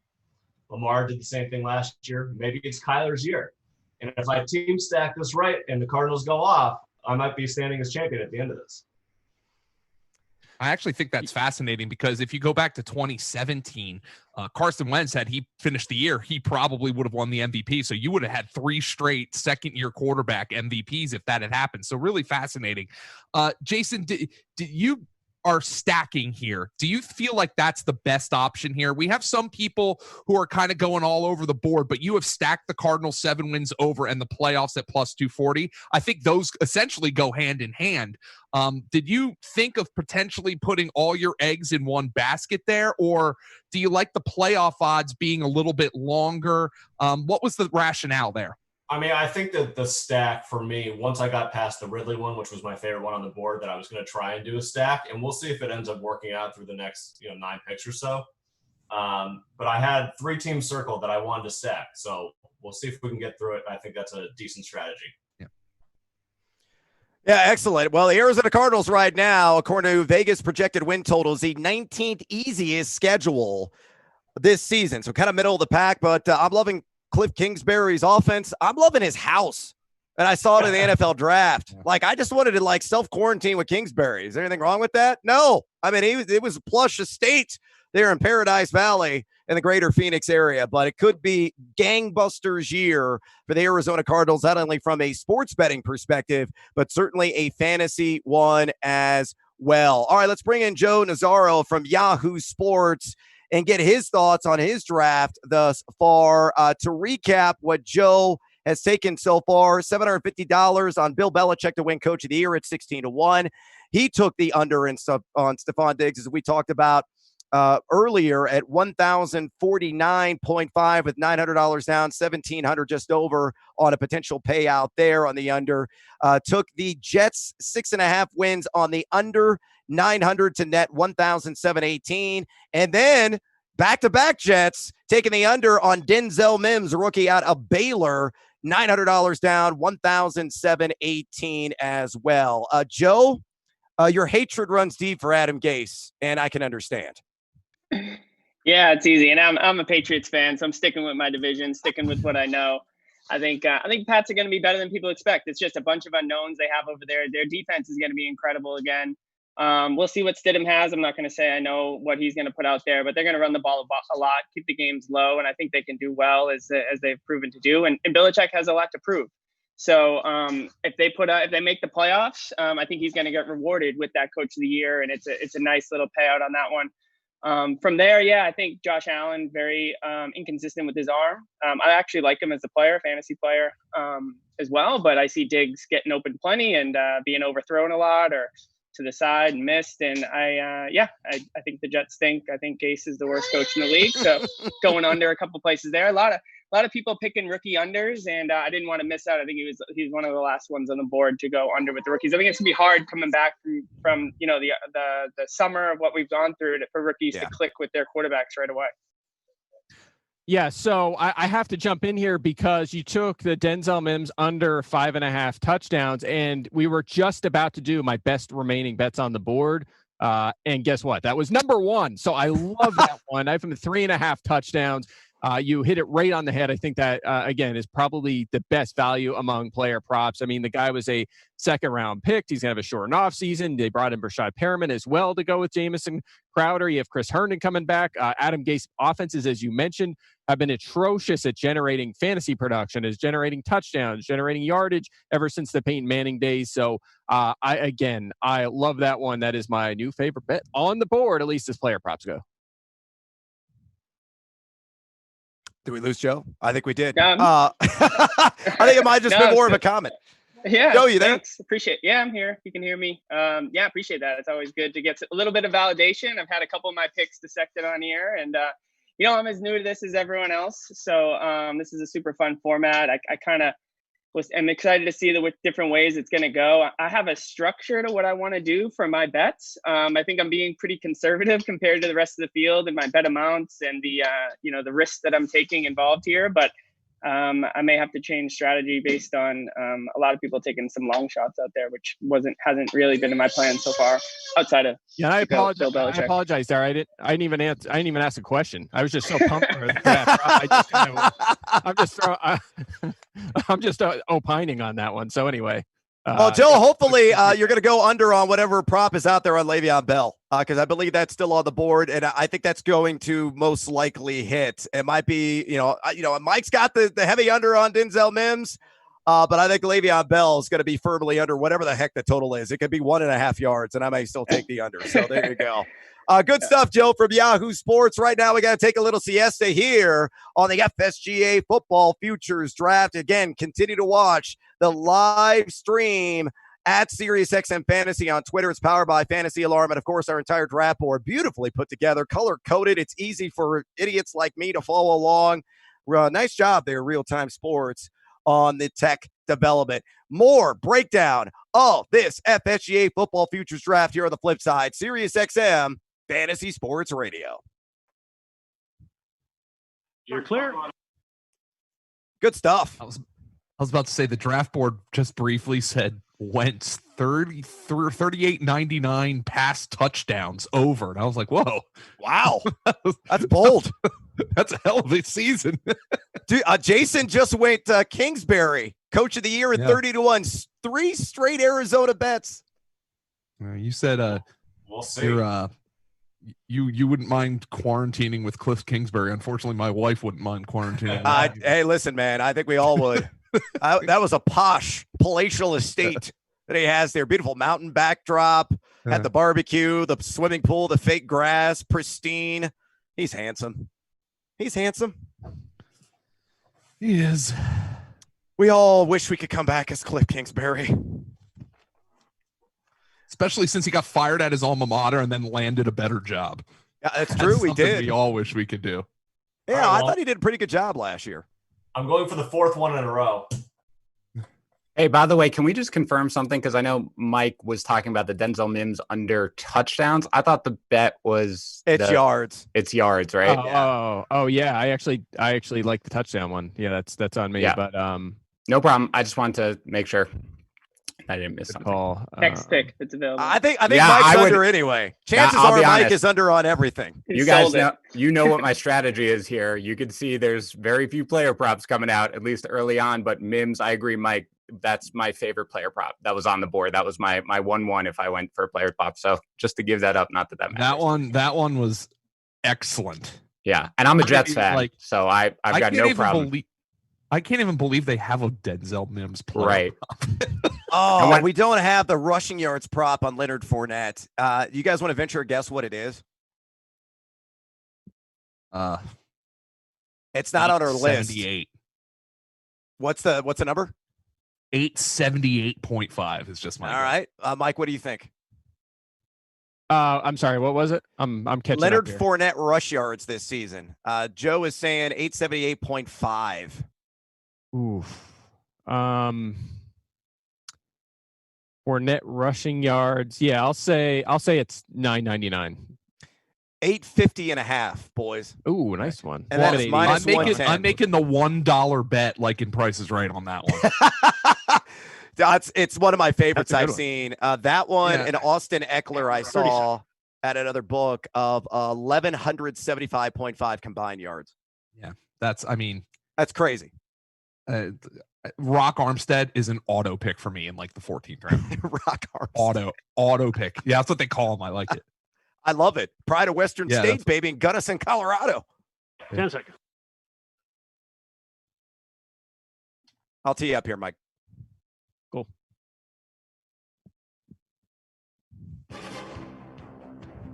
They give right Gurley. He's got a block. He's got the 5. He's got a touchdown. Todd Gurley runs it in from the 8. Some of the top football analysts are drafting Super Bowl odds, team win totals, and player props for the 2020 NFL season. And Fantasy Sports Radio is analyzing the picks and interviewing the participants. Now, back to the FSGA Football Futures Draft on SiriusXM Fantasy Sports Radio. Welcome back to the FSGA Football Futures Draft. It is hot. It is heavy, and maybe it's going to rain down some Benjamins for our participants. We got 14 drafters in the pool right now, and I'm telling you that the Arizona Cardinals picks are coming fast and furious for one Jason Gold. He just took his 4th consecutive wager on AZ. Cliff Kingsbury, they better come through, and if they do, you're going to get a gift basket, but maybe not the Derek Jeter kind. So we got a lot to discuss and break down here. Last pick off the board from square to sharp, Saquon Barkley, 11.5 rushing and receiving. So combined touchdowns on the over, $950 down, $1,813 with the payoff. Again, how this thing works, we got 14 teams, we got 12 rounds, $10,000 of fictional money, minimum wager $250, a maximum of $1,750. Standings at the end of the year based on highest bankroll. So we've got some stretches. We've got some safe bets as well. But right now, I'm going to kick it to my colleague, Mike Clay of ESPN, to break down the best available values. Mr. Clay, take it away. Well, look, before the break, I was so excited I forgot to ask a question about that Denzel Mims under on the receiving touchdowns, but that wasn't even the bet. It was the under on the yardage, which I also like, obviously, but that one's still on the board. So that is my favorite right now, as well as several other receiving touchdown prop bets. How about AJ Green? Stefan Diggs, we already had a bet on him, but the touchdown number is still out there. I'm at 4.5. The line 6.5. Devontae Parker, like the under receiving touchdowns there. So away from touchdown catches, how about Todd Gurley? I mean, he soaked up a ton of rushing touchdowns with the Rams. Now he's in Atlanta in a Dirk Cutter offense that scores and does a lot of their damage through the air. So at 9.5 rushing touchdowns with his injury history, like the under there. And how about, James Conner, right? Receiving and rushing touchdowns at 9.5. We already had the combined yardage under. I like that one a lot. Well, the touchdown number is still there. And guys, how about a pair of win totals? The Panthers at 5.5. I'm going under. They have nothing on the defensive side of the ball. It's very young or inexperienced there. It's just very, very underwhelming. They lost a lot of talented players during the offseason. Obviously, a work in progress offensively, new coaching staff. Love the under there. Would not shock me at all if they pick first overall in the 2021 draft. And one more for you guys. The over on the Lions. We've already seen some Lions love with the playoffs here in the division. Their win total is 6.5. I'm at 8.5 for them. That's one of my strongest plays this season. So I'm waiting for that Lions over to come off the board. Shocking, no Chicago Bears off the board yet, and understandably so. They're going to be basement dwellers, I fear, as a Chicago Bears fan. I love that Detroit Lions call. I think that team is one to watch and one that could certainly make an enormous cannonball splash this season under the pencil, assuming that Matthew Stafford is indeed healthy. Let's go ahead and bring in Reagan Rector right now from SCA Promotions to discuss his draft so far. Took the Denver Broncos with the first pick in round 1, which I believe was 1, 2, 3, 4, 5 overall.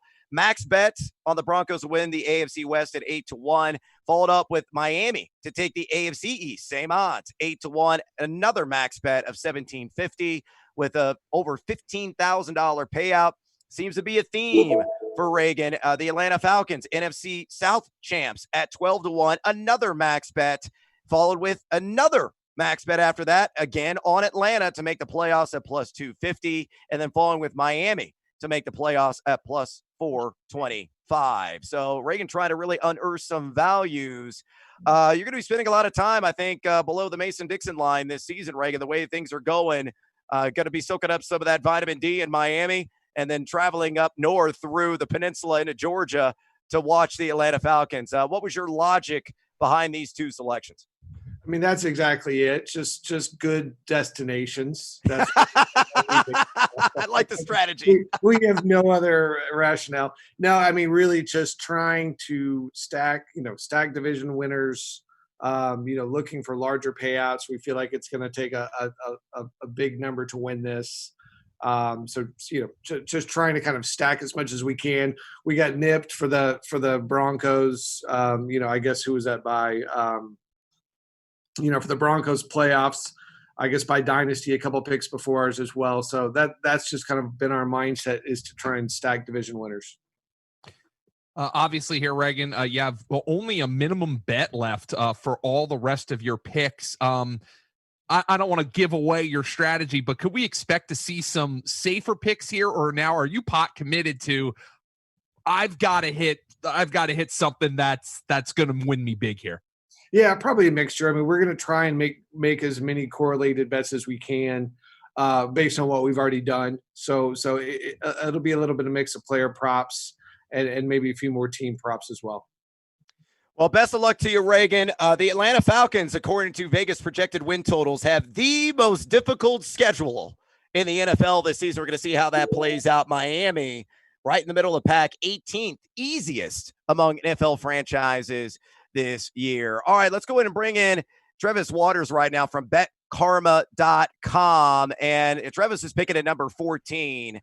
So the last team to go here in round number 1. And Travis went with the Seattle Super Bowl selection there at 1,250 at 20-1 odds. Follow up with another Seattle wager, taking the NFC at 10-1 with $1,000 payment down. Follow with the Packers NFC North at 7-4.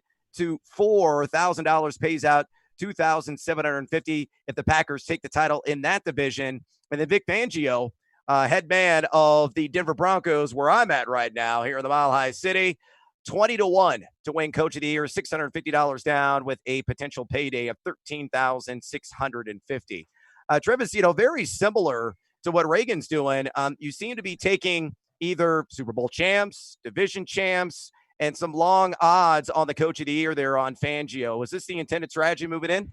Yeah, so like we were saying when we did the first round, we have no idea what's going on, who's going to be, if we're going to be all super aggressive, we're going to be all, just doing player props, that with a minus 110.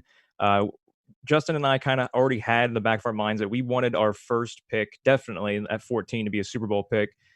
Just depending on what's available. When we saw that almost everything was available because everybody's doing the player props, we had a few teams there we were deciding between, but we decided to go with Seattle. Justin's a pretty big Green Bay fan, so when he was trying to push me to Green Bay, I was like, nah, that's definitely favoritism. I don't want any favoritism in this pick. So we have no loyalty. Neither of us have any loyalty to Seattle, so we know it's both just stats and what our projections show. I'm Justin. I don't know if you have more to chime in there on why you like Seattle, but we already touched on what we projected them to be earlier when we had the division pick by, who was it again? Was it Mcclure? Yeah, Mcclure had it earlier. We'll go ahead, Justin, with what you had on Seattle. Yeah, I mean, it's just tough not to like Russell Wilson. Their wide receivers are fantastic. They have a run game that they can rely on multiple different running backs. I mean, for 20-1, it's just a situation that very likely could happen. Obviously, I'm not saying obviously Seattle wins or anything. The odds are nuts. But I mean, between getting them for the NFC Championship and the Super Bowl, if they win it, it's going to be really difficult to beat us. So we just pretty much came up with a game plan of we're taking a situation and we're grabbing bets that we like that pay out extremely well early on. And if that happens, basically we feel we're going to win this thing. And now we can kind of get some other high upside bets. And then a little that are closer to even money just to kind of even out our bankroll a little bit here. I want to talk about the strategy of stacking Seattle Super Bowl with the NFC champs. Now, obviously, one of those is safer. We understand that. But was this a specific strategy you had coming in? Is this something that you guys would employ if you were just going up to the window at a sports book? Talk about the decision-making with stacking Seattle to win the NFC and the Super Bowl. Yeah, so it was a little bit of both. So we had two different strategies we wanted to employ. It was either because we know I already mentioned we were going to do the Super Bowl at the first pick. It was since we're on the 14th pick, we also get the roll around on the 15th. It was either going to be doing like an AFC and an NFC matchup in the Super Bowl or stacking a Super Bowl team with the conference championship. So we decided instead of doing NFC AFC just to double on Seattle there. And if the Super Bowl if we're banking on the Super Bowl happening, then we'll go ahead and bet kind of heavily, not really. 1,000's not too bad there for the second round pick on the NFC Championship, but it's one of those things where it's what we were talking about. We're just texting back and forth like crazy. We're trying to do that GPP, the DFS GPP plays of the first two picks, and we're gonna go cash safe floor for the rest. Granted, we don't have that much to bet. We only have maybe average of 700 left per pick here. But yeah, it's just kind of go big or go home. This is the first time this has happened, so we're to see if this strategy works out. If we wind up having zero bets won at the end of it, then we know next year we're going to just change it up a little bit. Great stuff from betkarma.com. Best of luck to you guys. I know you're man. on the clock, so you better get after it. Yeah. All right, let's go ahead and bring this out wide here, gentlemen. And we've got a ton of player props that have gone in round number 5. And I just want to get your feelings on a couple of these and zero in on them. Mike Clay, Tom Brady, a player, a lot of people are expecting a boom year from him with Mike Evans, Chris Godwin, a healthy Gronk now out of retirement, a lot of electricity, a lot of pop on this offense. And we know that Bruce Arians loves to air it out with his teams. We saw with Jameis Winston last year. Tom terrific, more Tom tepid here last few seasons as his adjusted completion percentages have eroded, but the cupboard's been largely bare of what he was dealing with in New England. And now he's just got a bevy of nuclear weapons around him. The line, 29.5 passing touchdowns. And Joe McKechnie from RotoWire took the under. Are you in agreement? Believe it or not, I actually like the over here. Tom Brady is one of the guys who I'm on the over. Actually, this group is sharp. I mean, they're pinpointing a lot of my overs, and I don't have many of them. A good majority of my picks would be on the unders here, but that is one where I would lean the other direction. So I'm at 31. I have him a little over 4,400 yards, and that's with missing a game as well. I've only have him at about 14.5 to 15 games played. You kind of touched on it there. The history of Bruce Arians and now Byron Leftwich under him has shown a vertical offense. They're going to push it down the field. It doesn't matter who the quarterback is, the city he's in. It doesn't matter. They push the ball down the field. So I think we're going to see a bit of a bounce back statistically from Tom Brady. They're going to push the ball downfield more there in Tampa Bay. They have the resources to do that, whether it's at the tight end position with the options there down the seam or on the outside with Godwin and Evans. So I actually, you know what? I hate it. I hate it. I can't believe it. I'm going over on a prop here. Yeah, you might need a purge. I think something's coming on there, Mike. You're not feeling so well when you actually took the over on one of these guys. But I'm buying it at 30 touchdowns as well. Joe, let me get your thoughts on another controversial player this fantasy football season. And we're seeing a player prop on a Fantasy Football Index. Took Devontae Parker, 7.5 receiving touchdowns. Are you buying that last year was for real, or is it just a mirage? The rare, what was it like? 10th year breakout, it seemed like, for Parker. Do you think he could replicate the 9 touchdowns that he accumulated last season, whether it's with Ryan Fitzpatrick or Tua under center at some point this year? You asked me about the one player who finally bit me in the butt. Brett, I did an article last year where I had some rules of thumb for fantasy, and one of the rules was never draft Devontae Parker because the guy's been in the best shape of his life for the last 38 years in August, and he finally came through.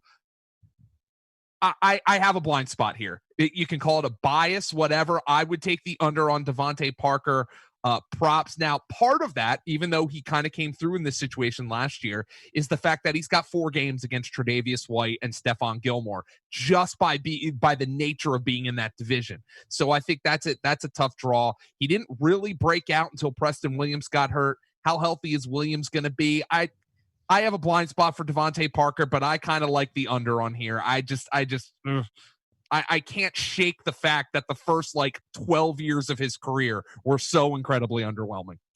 Yeah, I'm rather lukewarm on him as well, but a guy that was number 8 in contested catch rate last season. He was number 12 in total average depth of target, Mike Clay. Hat tip to you, my friend, on that A-dot, 14.7 in that category.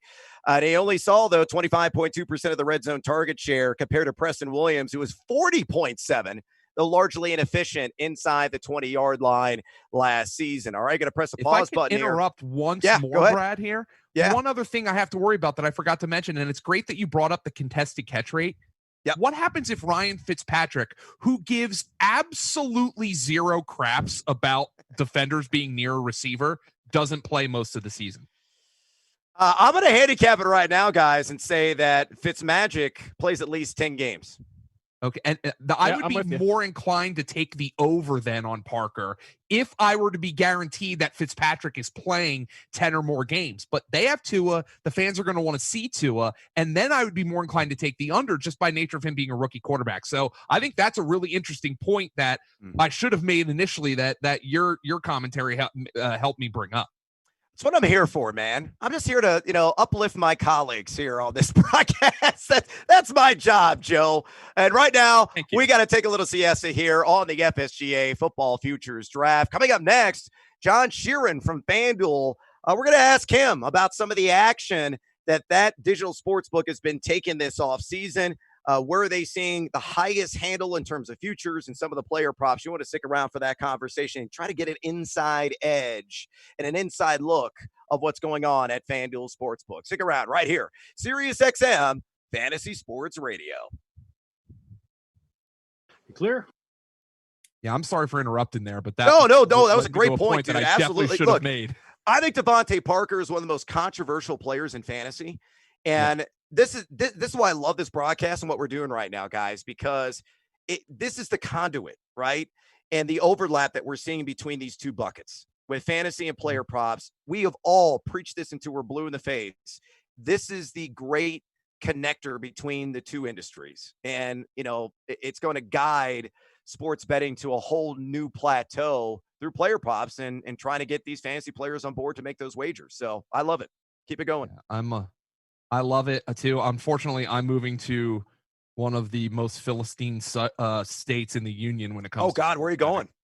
South Carolina.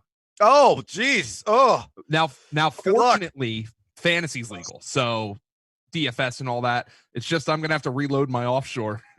Yeah, well, that's exactly what it's going to be. Now, North Carolina, I think, is close to legalization. You could always drive North Carolina over to is close. Tennessee just legalized, and I'm in Northwest South Carolina. So North Carolina and Tennessee are right across the border for me.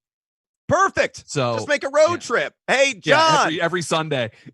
we got John here from FanDuel. You guys going to be operational in Tennessee soon, right? Yeah, we hopefully by kind of mid-October, hopefully that kind of time frame. Oh, fantastic. See, there you go, Dolan. Yeah, so John, if you're going to be in Northwest South Carolina, yeah, man, you just drive over the Appalachian Mountains and it'll geofence you. It'll track you. It's just like all those guys on their lunch hour in New York City. They'll hop on a barrier boat, and then at some point it triggers across the water. You're in Jersey, and they start making bets, and then they go back to work. Yeah, John, I need you to get your people in South Carolina to help me out here because I'm in Pennsylvania right now where we're full legal. So it's gonna suck in that regard. I'm not sure we can even do anything about South Carolina, to be honest. You're on your own there. Yeah, I'm gonna have to try to. I'll lobby myself. Hey, John, what's your official title at FanDuel? Just the director of sportsbook. Awesome. Thank you, compadre. Appreciate that. Have you seen some of the results yet of this draft? I haven't. I've just literally finished the meeting 6 minutes ago, so I just jumped on straight away. I haven't even followed it, unfortunately. Yeah, this is it's a fascinating concept. I love long-term contests around sports betting. So, it'd be great if you guys had your own version of the super contest someday, because I would enter and probably lose everything in the kitchen sink, but I would do it in an entertaining way. 10 seconds. Yeah, we're pretty keen on it. Just a few hurdles to jump. Oh, terrific. Good. It's wonderful to hear.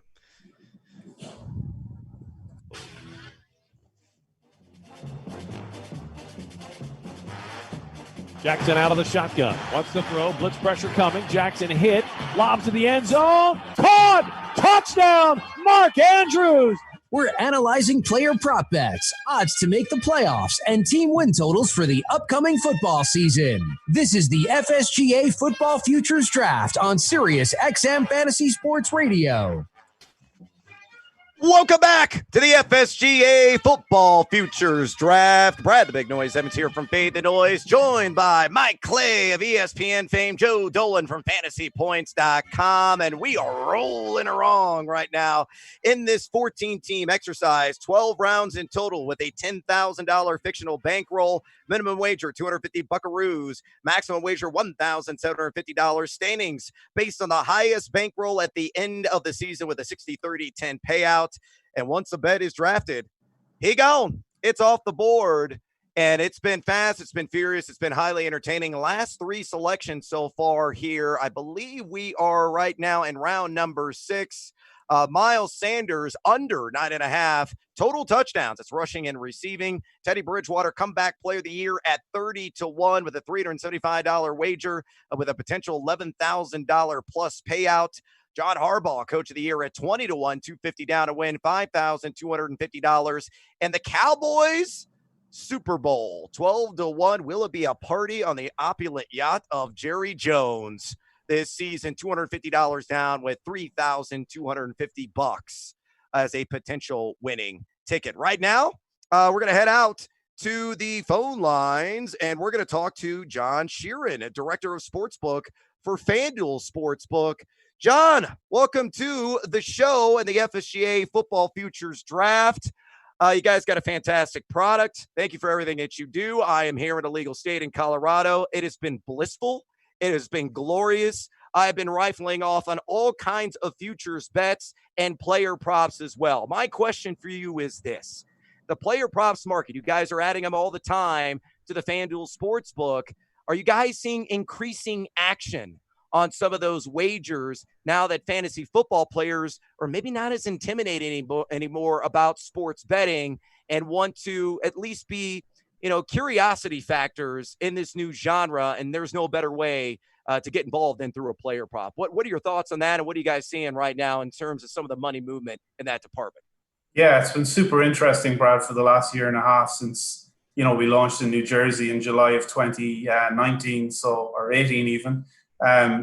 We expected a lot of actually sharp play on player props when the NFL season came around first.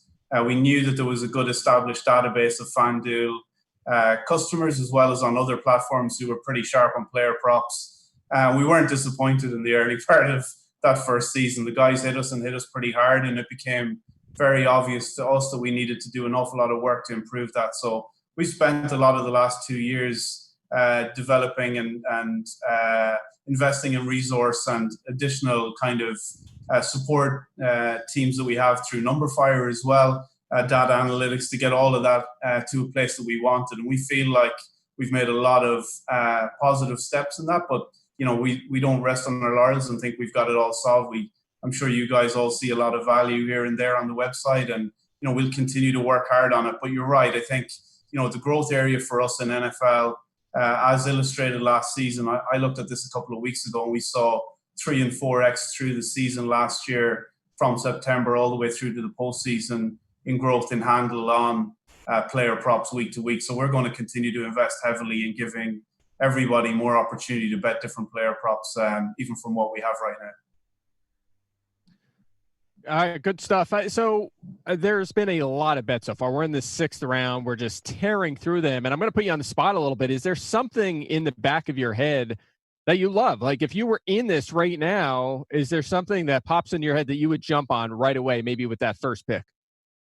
I mean, we really like laying the over in Lamar's rushing yards for the season. Oh, yes. I know it looks a pretty big drop off. I think we're about a 25% regression on what he actually rushed for last season.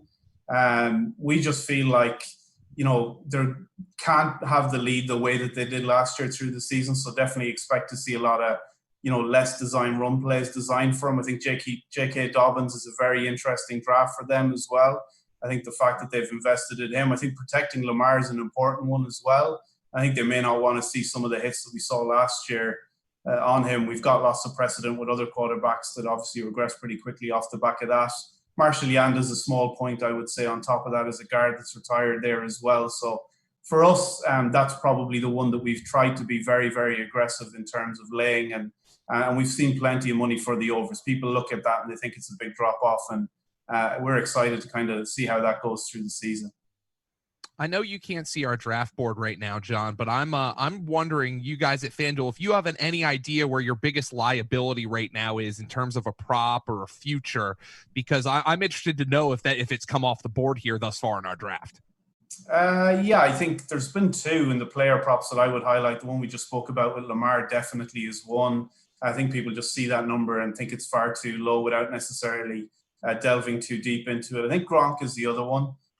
We've seen a ton of action for Gronk on the overs, and we like laying that as well. Obviously, the injury history, a lot of competition in Tampa Bay for targets, but all the people want to bet is the over there as well. So someone's going to do badly wrong on that one, put it that way. Great stuff, John. I appreciate the insight, and best of luck this season. I know you got some liability, as you mentioned, on the overs on Gronk and also Lamar Jackson rush yards. So we'll see how that pans out for the FanDuel Sportsbook and all those investors as well. Best of luck to you this year, my man. Thanks, guys. Appreciate it. All right. And again, just to kind of recap what John was saying, I just pulled up the latest odds again on FanDuel Sportsbook.com. And Lamar Jackson, boys, if you haven't seen the line, it's this for rush yards, 919.5, and it's minus 112 in either direction. Clay, I'm going to start with you, Mr. Conservative. Would you take the over on this one? I'm staying away. I'm at 903 on 156 carries. Yeah. It's just, it's a close call. So I actually think the line is about right. So when it's that close, honestly, if I was a little over, I would stay away when it comes to player props. The under hits so much. So it's close for me. Look, they say they don't want him to run quite as much. I know that's, you hear that all the time with quarterbacks that use their legs quite a bit. But at the same time, they did bring in another running back, and they want to keep Jackson upright. So I believe it to some extent. I think the overall volume of rushes will be down a little bit. Joe, I'm taking the over. I think the number is definitely going to come down. I would definitely, if it was set at 999.5, I'd be under. I think he's not going to hit 1,000 this year. Are you in agreement, though, with Clay's view? Is it going to be low 900s and hit the under on this proposed number? I would probably lean to the over as well. And the only reason I'm saying that is I don't see the Ravens having significantly altered the way that they are constructed. As a matter of fact, you might say John brought up the selection of J.K. Dobbins in the second round. As a matter of fact, I think they've more leaned into the way they're constructed as a run-first team, and he is such a huge part of what they do. I know they added Prochet and Duvernay at the wide receiver position, but I don't see like a huge instant impact guy there. I would probably lean to the over, but again, you're talking about something that, 2 quarterbacks might have done in NFL history, run for 1,000 yards in a season. I believe it's Vic and Lamar. I think that's it. So you're essentially betting for him to have another historic season. He's a different kind of quarterback. So you have to keep that in mind, but I understand where Mike's coming from, even though we have him projected for over 1,000 rushing yards. It's FSGA Draft Week, and you can hear a new draft each night at 7 Eastern with replays the following morning at 9 Eastern, or listen on demand with the SiriusXM app by searching Fantasy Draft. So we come back. We're going to break down the latest selections here in the FSGA Football Futures Draft. Stick around for that conversation right here. SiriusXM Fantasy Sports Radio. Clear?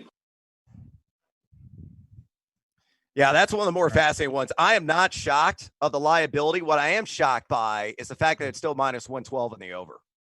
Yeah. And the Gronk line he was referencing, I think, is 4.5 touchdowns. Maybe? Yeah. That sounds right. Hold on. Because I think a lot of people probably view it like Gronk could catch 30 passes and still score 6 touchdowns. Yeah, I'm that way. I think he's going to have a cap on yards, but it's the TDs. Let's see. Gronk. Where are you? There he is. 5.5. It's plus 108 on the over, minus 136 in the under. Rivers passing yards is on there twice, same number, under, unless I'm missing something here. It's the same number, though? Yeah, I think so. Was it like 4,000.5 or something like that? 42, 49.5 passing yards to see it under twice. Interesting. Round 6, round 4. Yeah, I think there are two different lines from different books. I didn't realize the higher number earlier, so I don't know if we're gonna have to update my bet. The other one's 4,100. Yeah. Yeah. I think it's under either way. I think it's 41 yards, Joe. Yeah. Let me know what we should do there. And the Rivers one, whatever it is, I like the under. I had 4,100 on FanDuel was one of the first bets I saw that, and I liked it. Oh man, Odell Beckham is a fun topic here, guys, and so is Christian McCaffrey. Can bring that in. Brad, check G-Chat real quick. Definitely interesting. Yep. What I'm interested in is there hasn't really been a true long shot MVP bet yet. Where's Drew Lock at? Let's go. Oh, never mind. That one. Yep. Oh, no, wait a minute. They do. No, you mentioned the Drew Lock one. I mentioned it. Yeah. Okay. I got confused there. Because I know Josh Allen was a hot one early, and that's no longer a long shot or like a super long shot. All right, 10 seconds. That might be Evan Silva's fault. I'm going to recap real quick, guys, and then we'll bring it out to a wider conversation.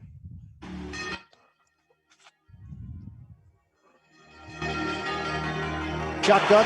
He's got the snap. Guns it. End zone. Touchdown. Allen Robinson on the receiving end. Now, back to the FSGA Football Futures Draft on SiriusXM Fantasy Sports Radio.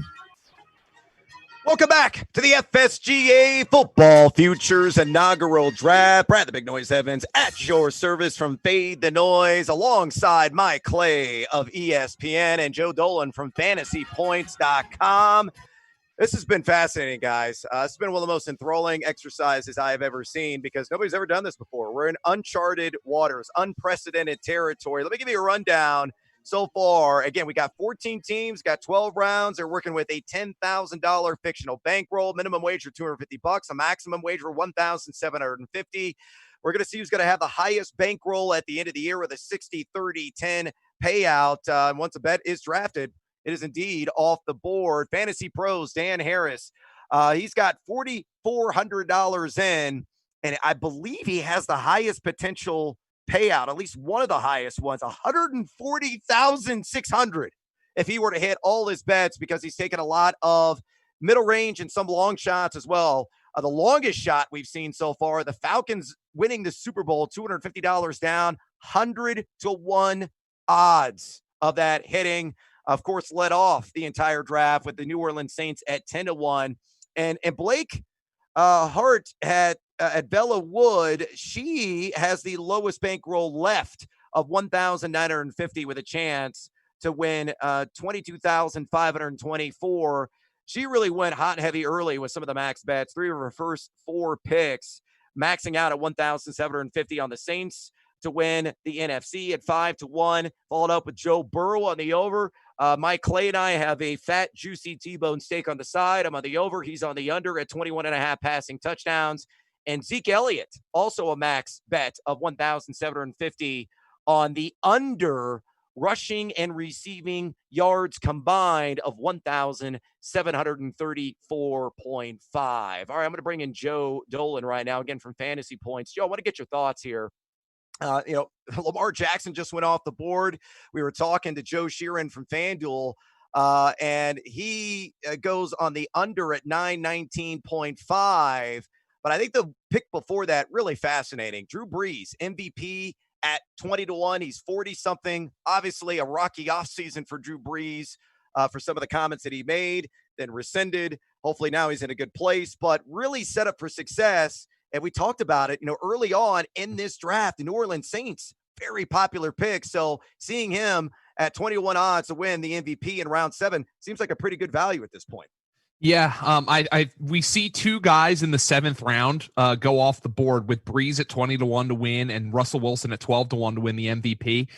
Two guys who I think the casual NFL fan would have assumed that they have multiple MVPs between them, but neither one has ever actually won one.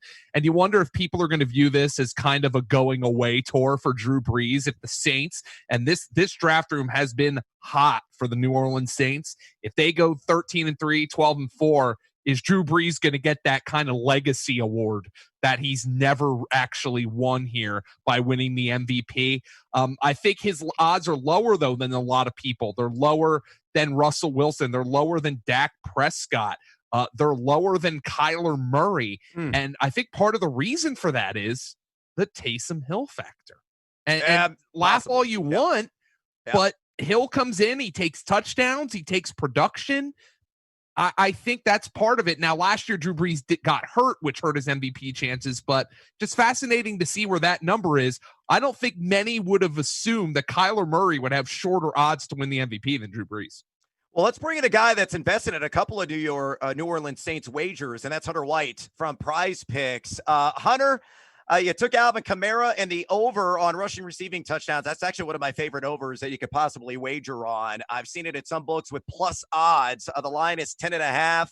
A player just, a couple of years ago that had 51 red zone touches, a guy that was bogged down by myriad injuries last season, looks healthy, looks spry, a guy that really should rebound and storm back with a vengeance this season, consensus top 5 overall fantasy pick. You also took the over on Drew Brees pass yards at 4,049.5. Out of those two Saints wagers, which one would you push the entire stack of chips in on? You did wager 1,000 apiece on both of those. Yeah, I think kind of echo what everyone's saying. Like, we have no idea how to do this. We're just kind of I'm stacking the whole Saints offense and hoping one of them hits, hoping Taysom Hill isn't too big of a factor here. I'd probably push, if I had to push the whole stack on one, probably the Kamara prop over 10.5 rushing receiving.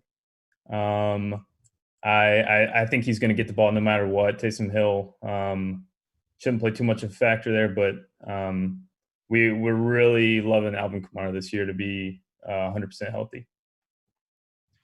Yeah, I like those for sure. As mentioned earlier on, I'm in on the Saints this season. Another team I'm in on that I think wins the AFC South is the Colts, and your first two were the Colts. Super Bowl victory was your first one, and winner of the AFC South is the second one. So I like the first one, love the second one. So what are your thoughts there on the Colts, and are there any others maybe that you're not tipping your hand too much that you might be looking at?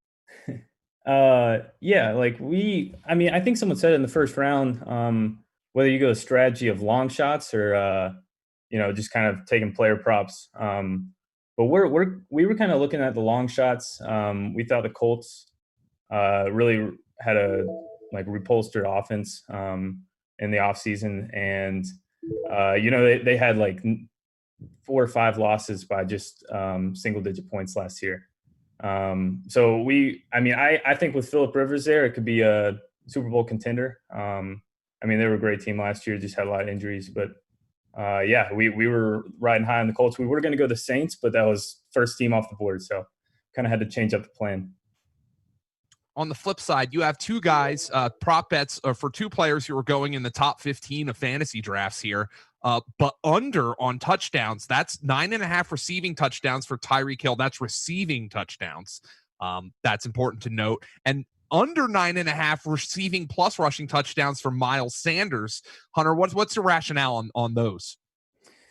Yeah, I mean, I think Tyreek Hill's top 5 receiver in the game, but I think that the Chiefs' offense is just so lethal that he's going to get a lot of taken away from other guys on that offense.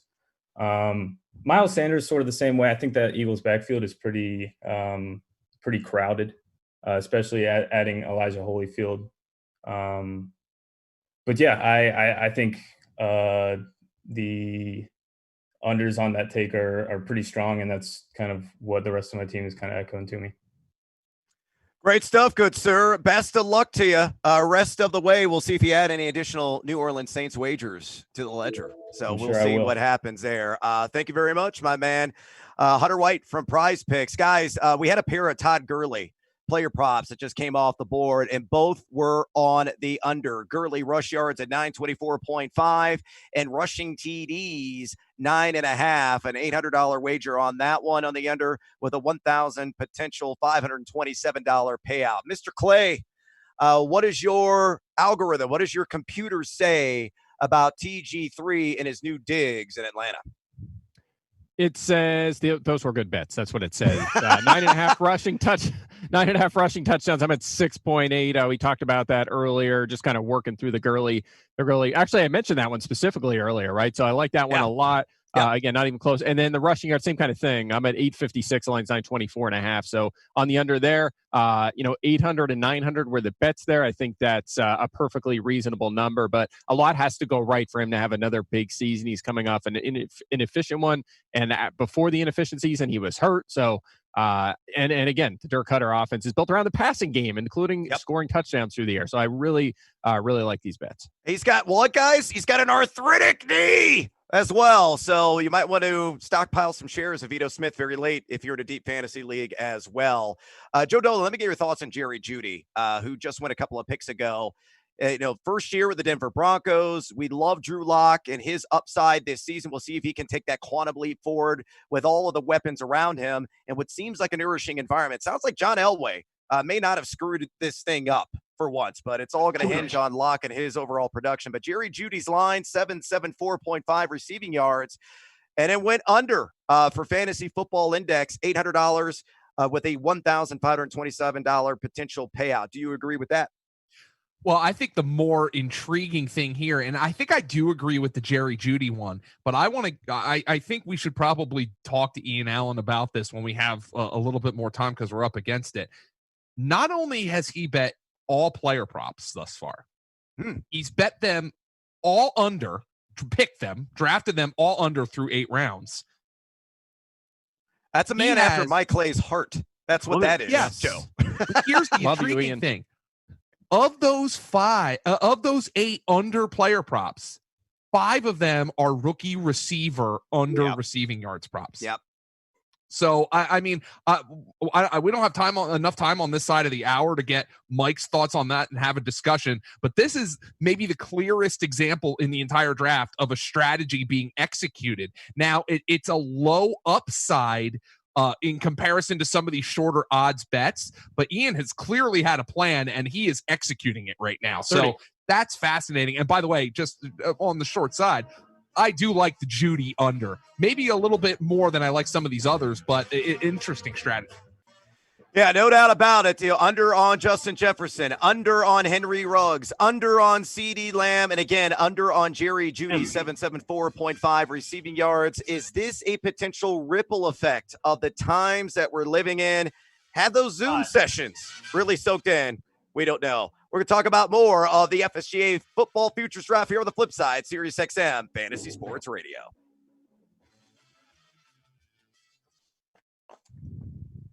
You're clear.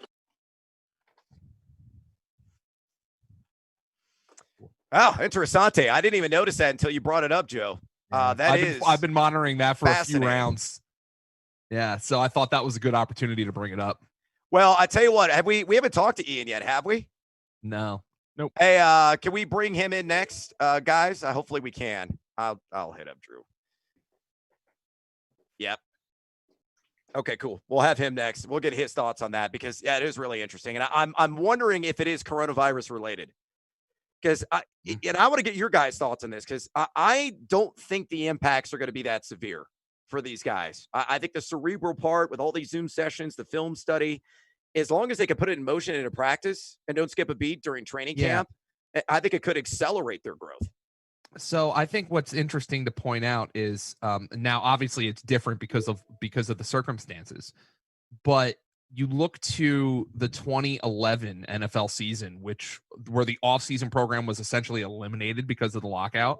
Yep. And we're getting anecdotal here, but Cam Newton threw for over 400 yards in his first game. Yeah, and, I know. You know, AJ Green, I think, was a rookie that year.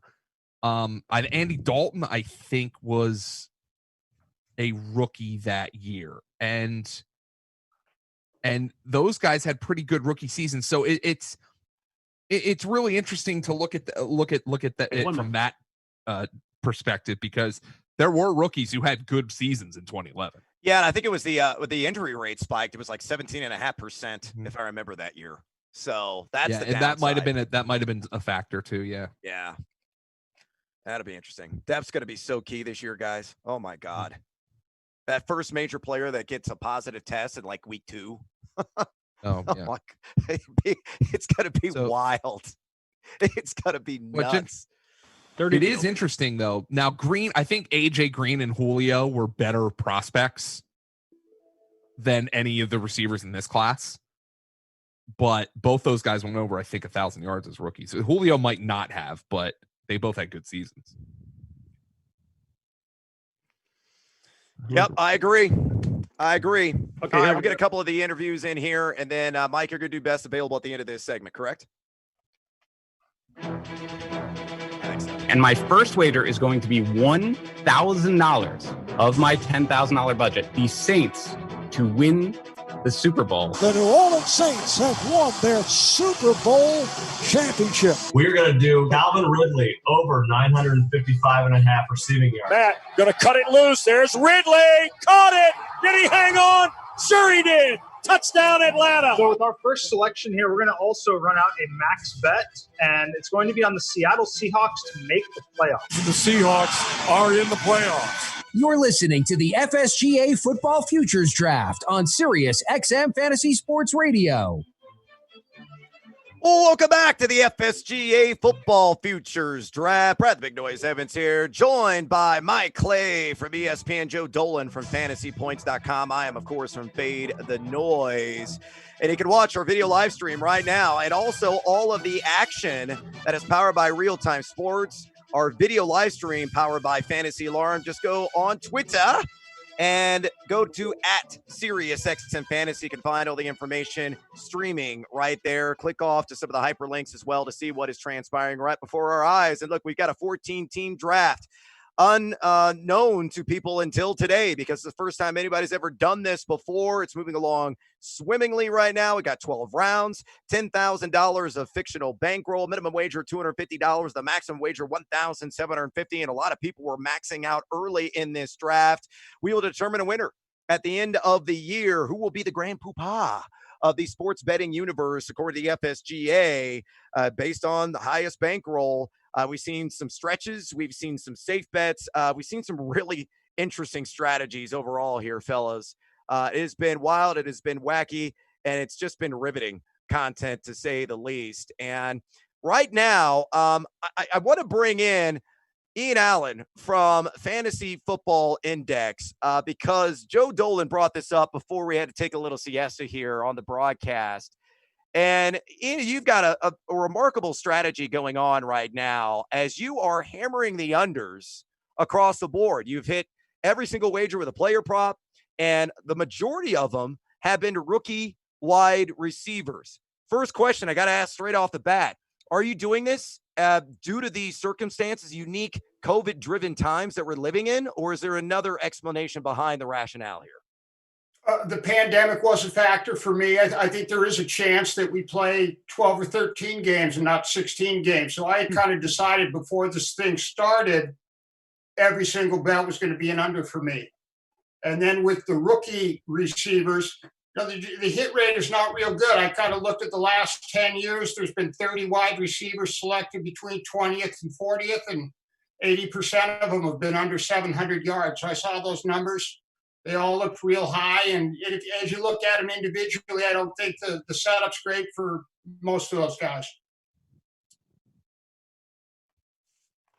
Yeah, that's I definitely am intrigued by the strategy. I mean, even if we're assuming the full season for these guys, again, I'm going to lean pretty aggressively toward the under on all prop bets. So I thought that was interesting that you lean toward both the rookie unders and these players overall. So and is that something else? I mean, are you in general anti-rookie when it comes to fantasy and player props? Are you generally going to fade that position, or is this just specific to the situation?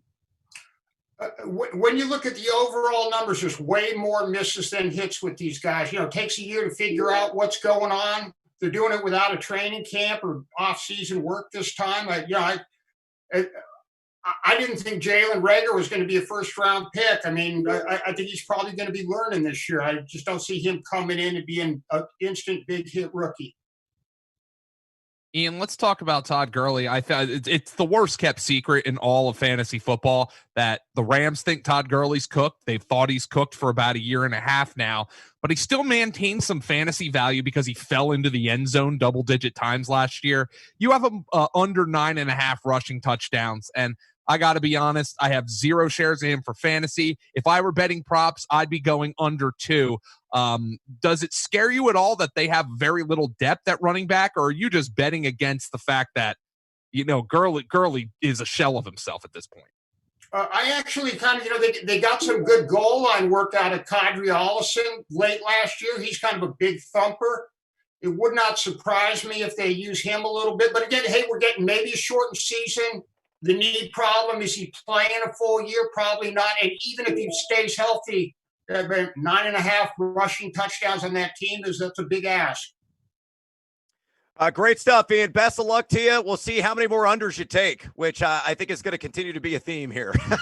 So best of luck in the rest of the draft. And I am in complete agreement. I am well under everything Todd Gurley. I don't see him, if we do get a full 16 games this season, will he actually be able to play 2/3 of the year? I think that's very much up in the air right now. All right, let's go and bring in Blakely Hart of Bellawood Law Firm. And Blake, you went very heavy, maxing out early. You took the Saints at 5-1 to take the NFC. You took the over on Joe Burrow passing touchdowns on a max out bet at 21.5. Then you peeled back, you dialed it back just a little bit. $1,500 wager on Stafford over at 4,150.5 yards, and then fall with another max bet on Zeke Elliott at 1,734.5 combined rushing and receiving yards. So far, what's your favorite wager you've made overall, maybe including all the ones I just mentioned? I think I'm going to stick with the Joe Burrow one.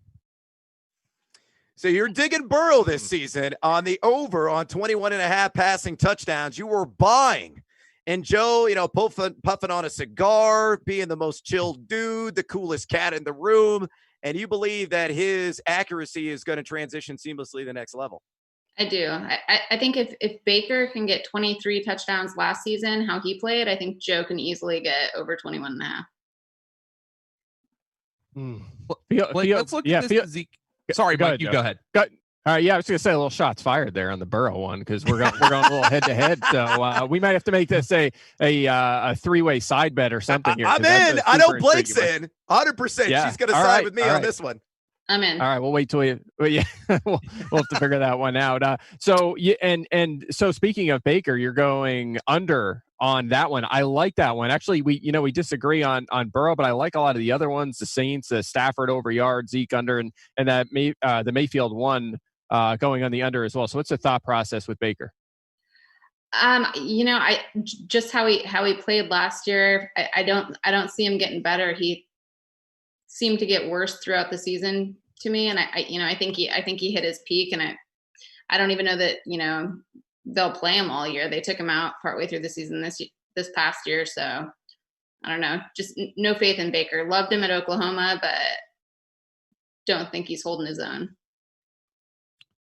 Like you're stacking a couple of Cowboys unders here. Ezekiel Elliott under 1734.5 rushing plus receiving yards, and under on Amari Cooper 1100.5 receiving yards. Is that fading the Cowboys, or is it just thinking they've got too much to go around that these high totals are going to be difficult to hit? I think they've got too much to go around, that the high totals are going to be difficult to hit. I'm a huge Cowboys fan. I'm here in Dallas, so nothing against the Cowboys. They're just really high numbers. I think that Dak will do well, especially considering just where he was last year. I think that he's going to improve, but I just think those numbers are too high. Blake, great stuff. Best of luck to your Dallas Cowboys, and I look forward to the day that you and I are in the same presence together and chasing second half lines in college basketball. Likewise. We'll be there. It's definitely happened, folks. Random like UNLV games, whatever it is, Mountain West action. Chances are that Blake and I would, lay a little action down on that if things are going in the wrong direction for a particular team. But we like the second half action overall. Excellent stuff there, guys. Just kind of looking at some of the recent picks here that stand out, and we know that Blake's about to hop on the clock. Deshaun Watson, MVP, 20-1, 375 down to win, 7,875. Jimmy Garoppolo is really interesting on the under at 3,850.5 pass yards. No Deebo Samuel, maybe well into the regular season. Mike Clay, are you liking this wager? Yeah, I think San Francisco is my pick to win that division. So I'm sticking with that one. I think they're still one of the better teams in the NFC, maybe a little bit of a step back from last season. So I'm kind of jotting notes as we go through here. Niners in the NFC I have as fine. But I'll tell you what, I got to pivot. I got to pivot away from you here, Brad. I apologize. You're teeing me up on the Niners. I have to go and talk about the Steelers here. How about all the Steelers love the last couple of rounds? Tons of it. Super Bowl pick here from Bet Karma. Love that one. Mike Tomlin, coach of the year in round 9 for Fantasy Pros. Love that one. In Pittsburgh to win the AFC from Fantasy Alarm. Love that as well. I think the Steelers kind of sneaky, right? They're not getting much press this offseason, but quietly one of the best teams in the NFL on paper. That defense was, look, they almost made the playoffs last year with basically no offense. They were averaging less than a touchdown a game in the second half. They almost got into the playoffs because that defense was so good. Now you get Big Ben back, good young trio, really 4 young wide receivers. The O-line is okay, not the dominant force it used to be, but all together, combine this whole roster together, it is very good on paper. So I like that. And I'm surprised, honestly, it's taken until round 7 for them to really start flying off the board. Mike, I'm going to kick it right back to you, brother. Give me your best available, your top 3 to 5 still available overall in this draft. Yeah, well, I could be really boring and just say touchdown unders. It's that's what I have. Let me give you some names. AJ Green, Stefan Diggs, Sony Michel, Teddy Bridgewater, Justin Jefferson. We talked a little bit about him earlier, but his touchdown number is still there. Cooper Kupp, Allen Robinson, all of those guys, even James Conner is the combined rushing and receiving touchdowns. Love all of the unders. Getting away, though, from player props, how about a couple win totals? Again, we've had a lot of love. We've actually seen the Packers and Vikings get some love, and we've seen a lot of Detroit Lions love on the over. But nobody's really been on the other side of the Bears, at least that I've caught here. Chicago, their win total is 8. I'm at 6.5. They're one of the teams I'm really under this season, so I like that one. And I'll also throw in the Redskins. Their line is 5. I'm at 4.2 with my win total. I think they have a shot again to pick in the top 5 next season. A lot of work to do for that organization, so I like the under there as well. The Bears under, boys. This is why I drink. It's really difficult being a Chicago Bears fan right now. Come on, Mandatory Montgomery, make it happen this year. And on that note, we got to take a little siesta here on the FSGA Football Futures Draft. We come back, we're going to break down some more picks, find out maybe we got some action on Allen Robinson somewhere, because I think it could be a big year for him in the Windy City. So see our takes on that and so much more here on the flip side. SiriusXM Fantasy Sports Radio. Clear. Good stuff. Good stuff, gents. It's about going about as smoothly as I think it possibly could for. Yeah, it really is. Credit to. I'm like, I feel like I'm too involved. Like I'm keeping track of too much. I need a better plan next time we do this. Like, it's hard to stay on top of everything. I think right? you're doing well. Yeah. It's just limitless. And in terms of depth of potential picks that you can make. So it's really a fun draft. I hope somebody actually turns this into a game because I'd love to play it. On the note we were saying where there's so many options we have, that's something that I found was really interesting is, Justin and I are going back and forth, like this is what we want. And then 2 picks before us, it's off the board. There's so many options we have, but we're still getting so many people picking things in such, close range. In fantasy, when you're 3 picks out, you can say, all right, if I get one of these 2 guys, I'll be happy. And it's hard to do with this. Yeah, Allen Robinson's at 1099.5 on yards. If you could guarantee me 16 games, over.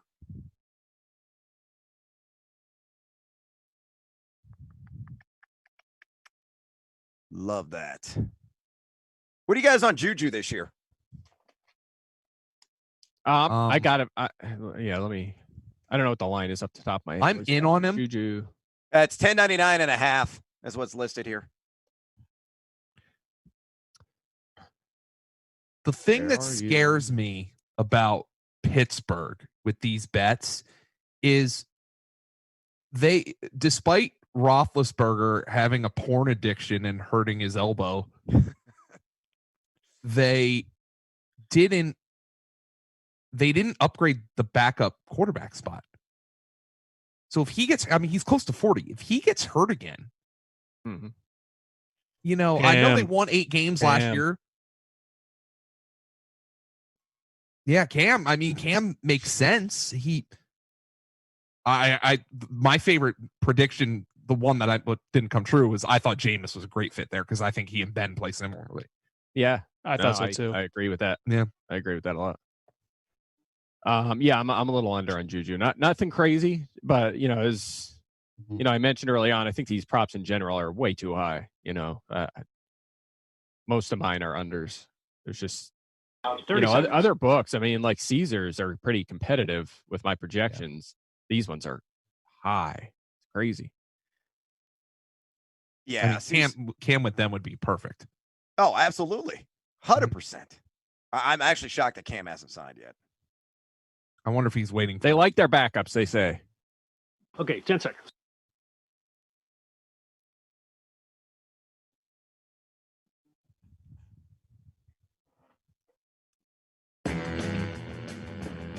Fires over the middle, caught by Eckler, turns it up, he dives into the end zone, touchdown Chargers. You're listening to the FSGA Football Futures Draft on SiriusXM Fantasy Sports Radio. Welcome back to the FSGA Football Futures Draft. Brad the Big Noise Evans here from Fade the Noise alongside Mike Clay of ESPN and Joe Dolan from FantasyPoints.com. And we are moving and grooving right now in round number 9 of this 12-round, 14-team draft with a $10,000 fictional budget. Minimum wager $250 buckaroos, maximum wager $1,750. Standings, of course, will be determined about who has the highest bankroll come end of the season. We've seen some really, really interesting and fascinating draft strategies overall. Some people pounding unders across the board. Some people really reaching on some exponential picks at 20-1, 60-1 even for the Tennessee Titans to win the Super Bowl. Last few selections we've seen fall off the board. The Minnesota Vikings over 8.5 wins, $250 down to just win $477. We've also got the 49ers Super Bowl at 8-1, $900 down to win 8,100. Zach Taylor, coach of the year, at 30-1, $350 down, would net 10,850. And it looks like Keenan Allen receiving yards on the under with Tyrod Taylor maybe playing a large chunk of the regular season as the starter, potentially stabbing off rookie Justin Herbert out of the University of Oregon. That number for Keenan, 1,019.5 receiving yards. The under there is $700 down with a potential payoff of $1,336. Gents, let's go ahead and bring in Howard, Bender, and Adam Ronis right now from Fantasy Alarm and get their reaction. Their last few picks that we've seen here. Steelers, we talked about them before. We had to take a little siesta. They got them winning the AFC at 15-1, $500 down to win $8,000. Patrick Queen to win Defensive Rookie of the Year, 12-1, $500 wager to win $6,500. And Philly Rivers in his new threads with the Indianapolis Colts, no longer with the LA Chargers, the under on 27.5 passing touchdowns and what could be a conservative scheme under Frank Reich and company. $700 down, 1,336. Boys, just going to toss it out there. I think my favorite selection that you have made thus far, we have brought this name up. A lot of people right now, a divisive subject in fantasy land for some, but still a name. That is Odell Beckham Jr. Down year last season, first year there by Lake Erie. Really was maybe an anomalous year. We're going to find out. But you took the over on 6.5 receiving touchdowns, $700 you wagered with a potential $1,336 payoff. So guys are buying in a bounce back, huh? I guess I'll start off. Adam needs to unmute himself in the Zoom room, but yeah, listen, I think we paired it up nicely with the Baker Mayfield over 23.5 touchdowns as well. Yep. Big fan of the coaching changes that they made there. Bigger fan of the offensive line adjustments. Jedrick Wills on one side, Conklin on the other side. I think we're gonna see a lot more pass protection for them. And I think that we forget about the talent level of Odell Beckham. I think we focus on the head case aspect of him a little bit too much. He's still a very talented guy.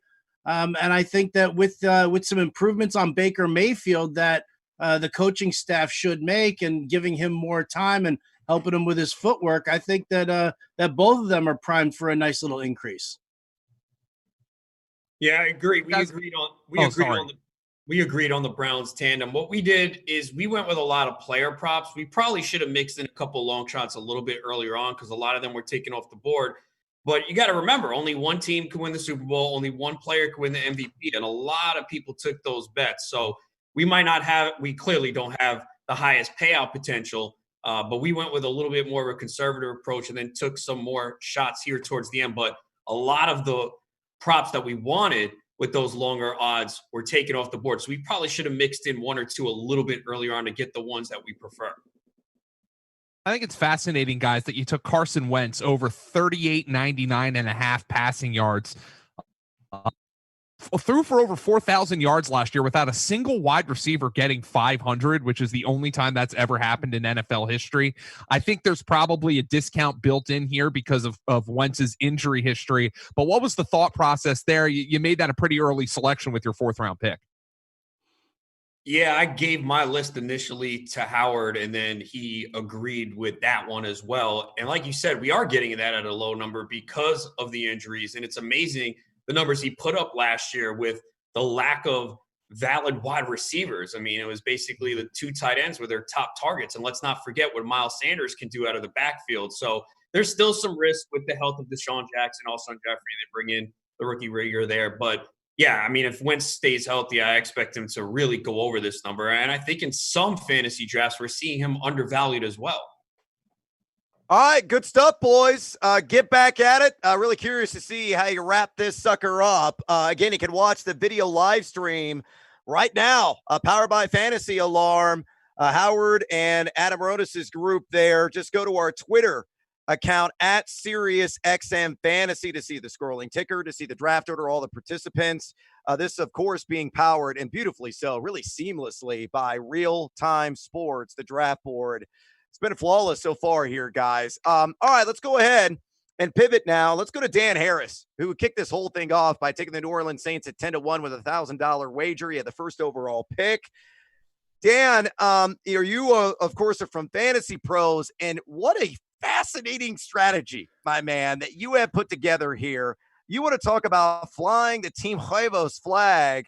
You were not shy about firing off on some long shots as you've gone 100-1 on the Atlanta Falcons, $250 down to potentially net $25,250. 60 to 1 bet, $350 on the Titans to win the Super Bowl. With the payoff there of 21,350, you have the highest potential payoff of over $185,000. If that hits, if this were real money, you're definitely buying that Jerry Jones yacht. Yeah, I'm I'm not advocating for anybody to actually do this with their money, to be clear. Obviously they can't all hit because I have multiple MVPs, multiple coaches of the year.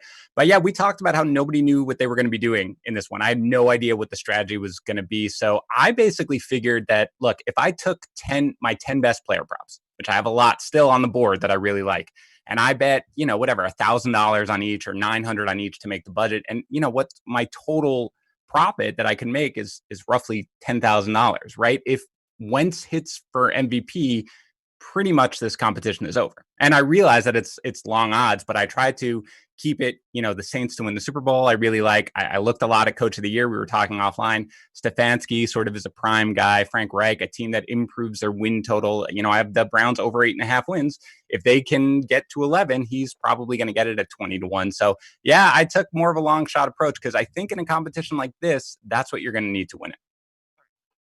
Yeah, and I wanted to talk to you more about those MVPs, right? Because you hedged a bit, right? You stayed away from the obvious ones like Mahomes and Lamar Jackson, and you've kind of flipped over to the NFC with Dak, Rodgers, and Wentz. So again, is that just part of that kind of hedge, load up on a bunch of guys in that kind of second or third tier and just hope one of them pops? Yeah, I mean, I honestly, what I tried to do is I tried to think of realistically, who do I think, given the odds, sort of represents the best expected value. I think Wentz, you were talking about it before with, how he did last year with basically having nobody to throw the ball to. Obviously, you have Prescott and the narrative, he's been franchised. It's his final year. He might go off. Rodgers, you have the entire narrative of the whole world against him and basically his coaching staff completely just not giving him anything to do. It's not really NFC or anything like that. It's really just about what I thought were the best values on the board at the time. So again, one of them hits, I'm in pretty good shape. I still have, 30 player props, most of them unders that I like, which I'll probably fill out my roster with just to get a little bit safe bankroll. But right now I'm in a position where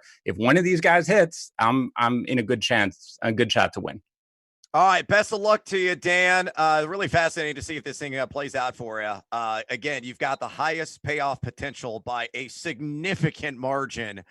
If all these hit, or like you said, all you need is a couple of them, and you're going to be rolling in the green in the end. All right, let's go ahead and pivot now to John McKechnie from RotoWire. He started off in round one with an under bet on Jarvis Landry with a max wager of $1,750 and the under on yards at 1,074.5. But, I tell you what, John, what I'm most curious about looking at your team is one Christian McCaffrey. Now, in fantasy, he's a consensus number one overall selection. Some people could make an argument for Saquon Barkley. I'm on record for saying that Alvin Kamara's got a really good shot when the dust settles in the fantasy regular season of being the most valuable rusher in the virtual game. But you took the under on McCaffrey rushing and receiving yards combined at 1,974.5.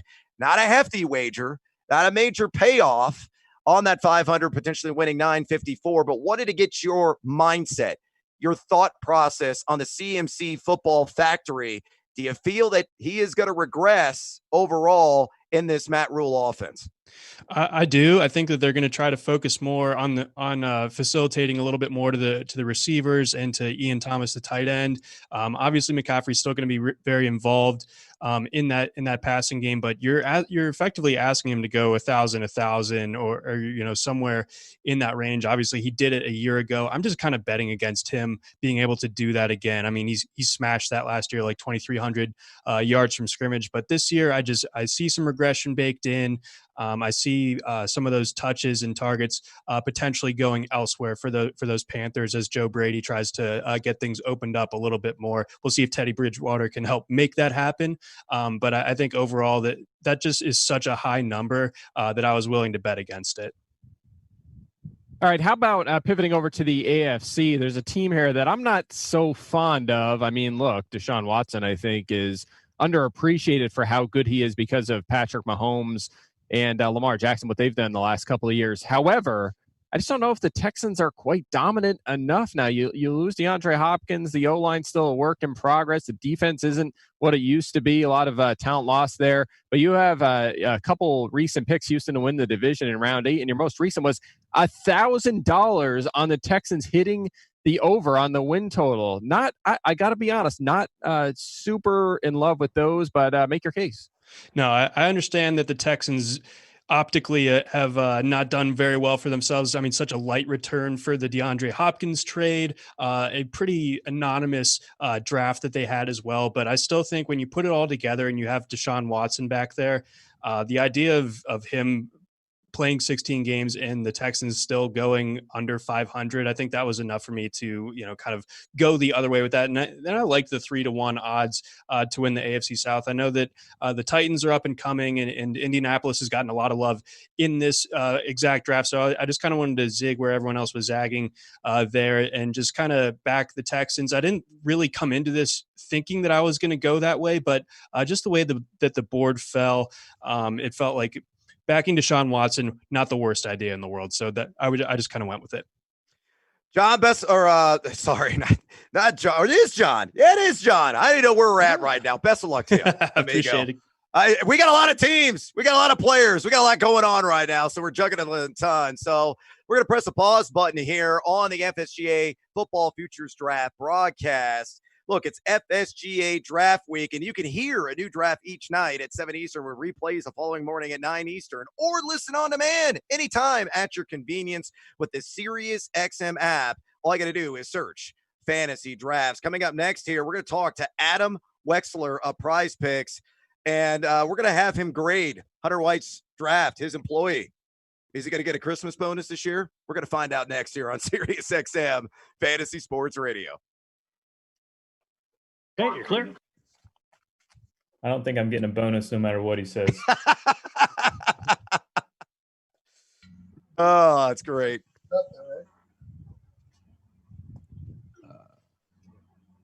I thought Dan made a really good point about the MVP thing. Yeah, he did.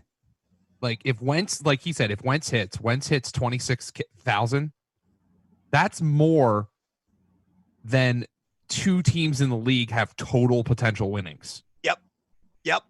That's all he needs. He just got to hit one of those long shots. One bet. And he's gonna take it. Yep. Now, of course, nobody's taken Mahomes to win the MVP yet. But like somebody did take Lamar. So like, yeah, I mean, you almost wonder if like a strategy would have been to just be like, screw this. I'm taking 12 guys to win the MVP. Mm-hmm. And hoping one of the long shots hits. First or last. That's the downside, though. If they don't hit, right. doo-doo. Yeah, it is. But like, it's like, what's the advantage of finishing 5th in this? Yeah, that's true. Kind of all or nothing. Do we have Rookie of the Year odds on this? For offense, I saw. Yeah. Chase Young and Patrick Queen got drafted. Only defensive. We don't have offensive? Nope. Oh, it's criminal. That sucks. I saw at DraftKings, Antonio Gibson's 150-1, and I'd fire off on that. Oof. Yeah.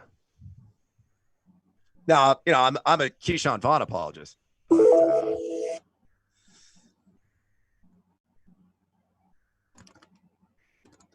Hey, Clay, what do you got projections wise for CEH?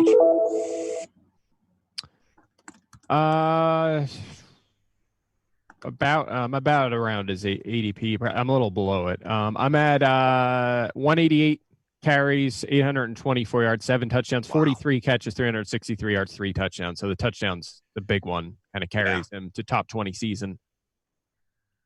Where are you at? I'm not anywhere close to that. You're low? Yeah, I'm low. I may be the lowest in the industry on him right now. I think I got him at like RB 22, 23. That's not terribly far off where I am.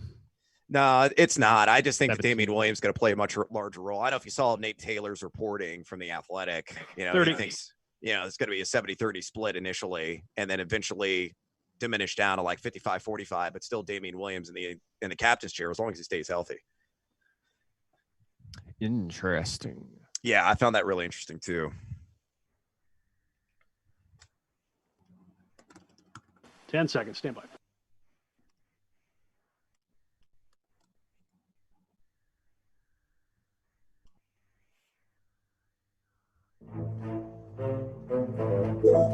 Dives for the end zone. Touchdown, Giants! 67 yards for Saquon. Which NFL bet is the best value on the board? Our sports gaming analysts are drafting prop bets, team win totals, and Super Bowl odds for the 2020 NFL season. Now, back to the FSGA Football Futures Draft on SiriusXM Fantasy Sports Radio. Welcome back. Brad the Big Noise Evans here, joined alongside Mike Clay from ESPN and Joe Dolan from Fantasy Points. You can watch us in animated picture and sound right now. Our simulcast video stream at SiriusXM Fantasy on Twitter. That is a location to lock and load us on that medium. It is, of course, powered by FantasyAlarm. And you can follow along with the draft action in real time presented by Real Time Sports. Right now, we got one of our sponsors on board, and that, of course, is Prize Picks. And I got my buddy Adam Wexler here. Adam, welcome to the program. Your boy Hunter White, I know you've been following along with the action. He went Colts, pick number 1 to win the Super Bowl, 25 to $1,000 down, $26,000 payoff potentially in return. Then followed up with another Colts wager, AFC South at 6-5 to take that division, $1,750 down with $3,850 as a payout. Have you bought a Phillip Rivers jersey yet? Can't say I've bought a Phillip Rivers jersey, but I can tell you that I like the Colts this year as well. Well, that's simple enough. I'd love to hear that. I had no idea. I want to get like kind of a general view. What do you think the job that Hunter has done so far? Are you willing to give him a bonus? He said he wanted a raise. He says he's killing this thing. It's pretty much a lock that he's going to win. So can we add some extra incentivation here to get him over the top to make sure that he brings home the crown for you guys? Well, if Hunter's going to get a bonus, you know, a couple other people behind the scenes might need a bonus too. So I don't know if we got that much money to throw around. I'll consider it a bonus if I keep my job after this. Good stuff, guys. Adam, I want to talk pure strategy here because I think the most intriguing point that's been made from one of the participants in the entire draft thus far was when we had Dan Harris on last segment, and we were kind of looking at Dan with all his long shot bets thinking, what's he kind of doing there? And then you realize he made a perfect point. If, say, for instance, the example he brought up was Carson Wentz hits at 25 to 1 to win MVP, he gets massive payout here. Do you guys think, would you do things differently after hearing that, or would you stick with kind of the same strategy that we saw Hunter have with kind of mixing it between high upside payouts and nice floor payouts? You know, I think one of the biggest things you got to do is find a couple bets that you want to make and stick to those. You know, stacking is key in a draft like this. So, you know, I'm a fan of what we've done, and obviously you want to take a couple gambles, but you know, stick to one main strategy is kind of my mentality. All right, cool. So I asked this question to some of our other guests, and we're getting pretty deep into this. So maybe this has not been picked, maybe it has, but I'm wondering, off the top of your head, what do you like? What would be your go-to here? Let's say you had the first overall pick in this thing. Which way are you going? You know, I'm not. I hate to say that I'm not the best one to answer that, because I was actually when the draft was starting, I was actually sitting down with a former NFL strategy person to figure out if we're actually going to have a full season. So my head's been a little elsewhere, trying to figure out exactly how the business side of the things are going to work out this fall. Well, speaking of the business side of Prize Picks, Adam, what's new? Hopefully we are going to have a full 16-game slate. Even if we have 12 games, there's going to be all kinds of glorious action on your platform. So tell the listeners out there how they can access and what new goodies you guys have to offer for the 2020, hopefully, full fantasy football season. Absolutely. I mean, you know, hey, we're offering the best things we can find these days. So obviously that includes, you know, Korean baseball. We were the, you know, one and only operator where you could find American Cornhole League action. You know, hey, we're going to put out the best things we can find. We're taking a look at like stuff like Chinese basketball right now, which just came back. But then obviously when football rolls around, that's typically king in the fall. So we definitely look forward to, what football can bring. And I'll tell you one thing that just came out of the conversation I got out of is, you may see a lot more slates of games this year than normal, which I think is going to be great for anybody in the sports betting or daily fantasy community. Yeah, that does jive because the NFL has said, look, if college football doesn't happen this year, it's conceivable. It could be like 5 days a week that you're going to have an NFL game on your television Thursday, Friday, Saturday, Sunday, and Monday. That could be glorious. And look, we need all the entertainment we can get. And I tell you what, Adam, this dad bod has got a shot at professional cornhole. I'm going to tell you that right now.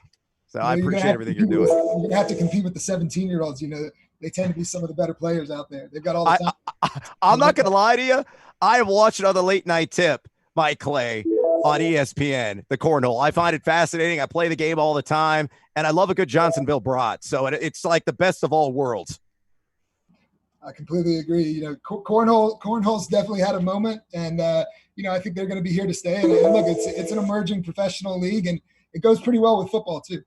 Yeah, it certainly does. Great stuff, Adam. Best of luck this season, and we're looking forward to seeing what you roll out on Prize Picks as we get closer to the start of the NFL 2020 campaign. All right, boys, let's get back to the conversation here. Last 4 picks. We're in round 11. Again, we're really trucking along here. The Bucks Super Bowl finally off the board at 10-1, $750 down, gets you potentially $8,250 in return. Ravens missed the playoffs at minus 900. Not much of a payoff there. 700 down for 777. And AJ Green, 7.5 receiving touchdowns on the under. $800 pays out $1,527. Let's focus on maybe Joe Burrow's main man, maybe for 10 games. Who the heck knows? Mike Clay, what is your algorithm telling you about AJ Green? Can he conceivably play a full slate of 16 games if we had that this year? Well, maybe, but I wouldn't bet on it. And so I like this one, right? 7.5 the line. The projection for me is 5.1. It was my best prop bet on the board. So I talked about it both times earlier when we talked about best available. So I like that one a lot. I think that was a very smart move. Keep in mind, it's not just the AJ Green show anymore. The last time he was playing in full, Tyler Boyd was just starting to come on, and now he's a legitimate force out of the slot. You also have John Ross is a vertical threat. They draft one of my favorite receivers in this class in T. Higgins. You're also a run-first offense with Joe Mixon there. So I think that Green could actually hold up for the whole season and still end up in the 6 to 7 target range in this offense. So I love the under. I want to transition now to a player that, is an old face in a new place here, Joe Dolan, and that's one DeAndre Hopkins. 1,124.5 receiving yards. We had an under wager there. $400 down, $763 in return. Is it going to be a magical year for D-Hop? Is he going to sizzle down there in the Sonoran with Kyler Murray in this air raid offense? When I first looked at this situation for DeAndre Hopkins, I really did not dislike it for fantasy. I don't think he's going to get peppered with the targets, but I think things might be aired out a little bit more. Now, if you look at his career totals, he's gone under this number just twice in his NFL career, and one of those years was his rookie season. That being said, you're going to see a lot of 10 personnel. I think they're going to run the ball a lot. I see the logic in going under on DeAndre Hopkins. However, like Mike was saying a little bit earlier, I think this is one of those lines that's so kind of tight that I probably would have stayed away from this one. I think it's a very fair line at 11.24. The regression baked in because he's going to a new team. He's a year older, but it is something he's gone under just once since his rookie season. That's good stuff, Mike. Best teams so far. Obviously, we've got some, again, really interesting strategies, some unconventional plays here, at least maybe how we thought this thing was going to shake out. Dan Harris, with a chance to win, I think the entire ADP of most European countries combined right now, based on what, GDP, based on what he has put together. But giving a quick perusal of the entire draft board, what is the one franchise here in this FSGA football futures draft that really stands out? You know what? A few do. I talked up Dynasty League football early on. I think they did a really nice job at a lot that I liked right out of the gate. In terms of kind of just props here and maybe even a few of these win totals, and maybe it's a little too conservative, which could bite Joe Nazzaro, but I like Yahoo Sports' teams. I have a lot of just bets that I like. Diggs under. The Jets win total under. Denzel Mims, both unders. He managed to get both of those. Phillip Rivers under. Todd Gurley under. Even Nick Chubb under. Cooper Kupp under. Has the 49ers to win the Super Bowl. So I think I think it's conservative, but I think that's a very good team. And the one that really jumps off the page, especially with a strong rounds 6 through 10 here, is betkarma.com. We have the Panthers under the win total. Love that one. Steelers to win the Super Bowl. Love it. Matt Stafford, we talked about him earlier on. He pops up in round 8 for MVP. Love that one. Yeah. And also the Steelers over. I just mentioned them. He is the Steelers Super Bowl and the Steelers over. The win total like that. Packers playoffs, I think that's solid. The Browns, I have them in the playoffs. He has that one as well. So I think this is I'm not big. I don't know about you guys. I'm not super huge on the Seahawks. I do have them taking a wild card, but I'm a little nervous about that team right now. So I'm kind of lukewarm on the start here, but I think altogether that's one of the best teams, and there's some decent upside here. Yeah, I'm going to toss my hat in the ring here. I think my favorite team right now is RT Sports and what Logan has done so far, and it is that Lions team. You just mentioned Matt Stafford, it's 60-1 to win NFL MVP. Well, comeback player of the year, he's plus 800. I think that's a very sound wager overall. He then paired that with the Lions making the playoffs at plus 300. And then one of my favorite wagers that's out there, and you can still find plus odds on this across the internet, depending upon what sportsbook you're looking at, but it's the Buffalo Bills to take the AFC East crown. 6-5 here, $1,250 down with a potential payout of $2,750. I don't believe in the L word, which is locks, but if there is one as close as you can get, I think it's Buffalo undercutting and usurping New England as the true kings of this division with Josh Allen, that outstanding defense, of course, spearheaded by Tre'Davious White. I think it's going to be an improved offensive line and that 1-2 punch as well of Devin Singletary and Zach Moss to pair along with John Brown and, of course, Stefan Diggs in his new digs there in Western New York. All right, we're going to press a pause button here on the FSGA Football Futures Draft. We come back. More thoughts. I think Joe Dolan's got a spicy take on the flip side. Gut feeling. Let's find out here on SiriusXM Fantasy Sports Radio. All right, clear. Do you have a spicy take, Joe? I think you do. I kind of do, yeah. Oh, excellent. I don't know about spicy, but I don't see how you can win this thing without hitting at least one longer odds bet. Yeah, I think you're exactly right. Somebody's going to do it. Somebody in this thing, because it's 14 teams in 12 rounds, will do it. Mm-hmm. So I don't think you can win this thing by just betting player props, like over-unders. Well, that's why I like Dan's strategy so much, because that's all he's firing off on. I think what is the lowest odds he's got? It's like 14-1 on Dak Prescott winning MVP. Yeah. Now the Saints to win the Super Bowl at 10-1, but still oh yeah, he took 10-1. That's right. Yeah. Yeah. The funniest thing about that though is we looked at that wow, he's going with long odds to start, and then you realize he probably had the right strategy. Yeah, we're gonna see if it pays off for him there, Cotton. Mahomes MVP, is that listed twice? I see it twice on here. Round 10, third round. Yeah, it just got picked and we have it. Fantasy Alarm took it in round 10. Yeah, there's a double Mahomes MVP. Joe Nazzaro. Yeah, double Rivers and a double Mahomes. Tough Good catch, Joe. Pick again. Although the Rivers one we could fix, of just giving him the other line. Yeah, but that one I don't know if we could fix that. Yeah, I don't. Yeah, you probably got to change that. Well, this is actually going to work out perfectly. We're almost through round 11, got round 12, and that'll be all she wrote. All right, guys, we'll just get some general thoughts. Joe, I'll tee you up when we come back. Yeah. Yep, no problem. I like this Bengals plus 550 for the playoffs. I mean, you're big on Cincinnati this year. I like that one. And actually, that's Blakely, so that goes well with the Burrow. Yeah, but I was about to say you don't love Burrow, but they are defense. Like I said. Do you know what the number was? I think it was 12 games. They led in 12 of their 16 games, and they lost 14. Yeah, wow. That's like a Chargers stat right there. Yeah, that is the ultimate Chargers move. Yeah. but like that is not a 2 and 14 All right, roster. 10 seconds here, guys. 10 Nah. seconds.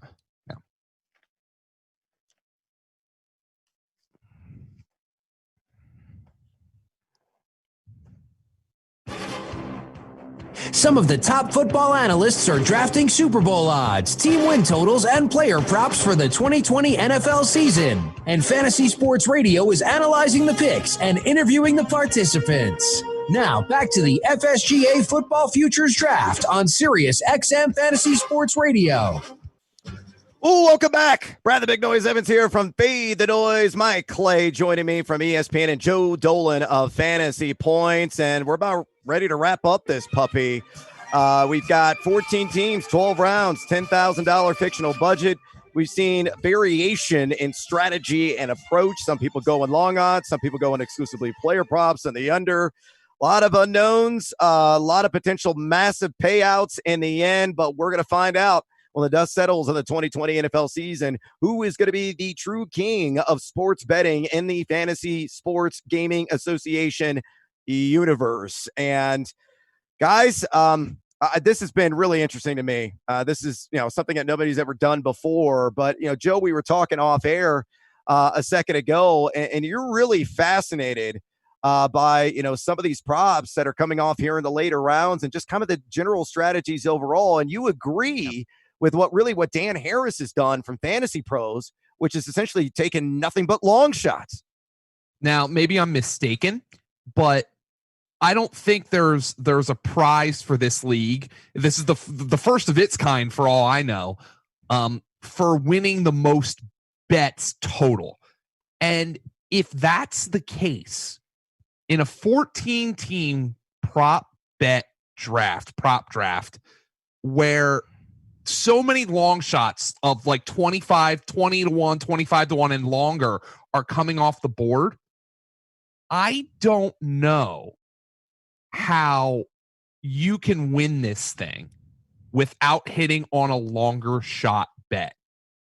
And the reason I say that is because somebody in this draft is going to hit on one. I would make a massive wager that somebody in this draft has bet on the guy who's going to win the MVP. Patrick Mahomes was drafted. Kyler Murray, Baker Mayfield, Matthew Stafford, Aaron Rodgers, Dak Prescott, Carson Wentz. All these guys came off the board. Coach of the year, I saw Zach Taylor, Mike Tomlin, Sean McDermott, Belichick, all these guys who are 16, 20, 25 to 1. And while I think Ian Allen has the best bet of anybody, I think his strategy is sound, taking all these unders. The problem I have is if the goal here is to finish first, I don't know how, with all these props coming off the board, there's 168 props coming off the board in this draft. It's 14 times 12.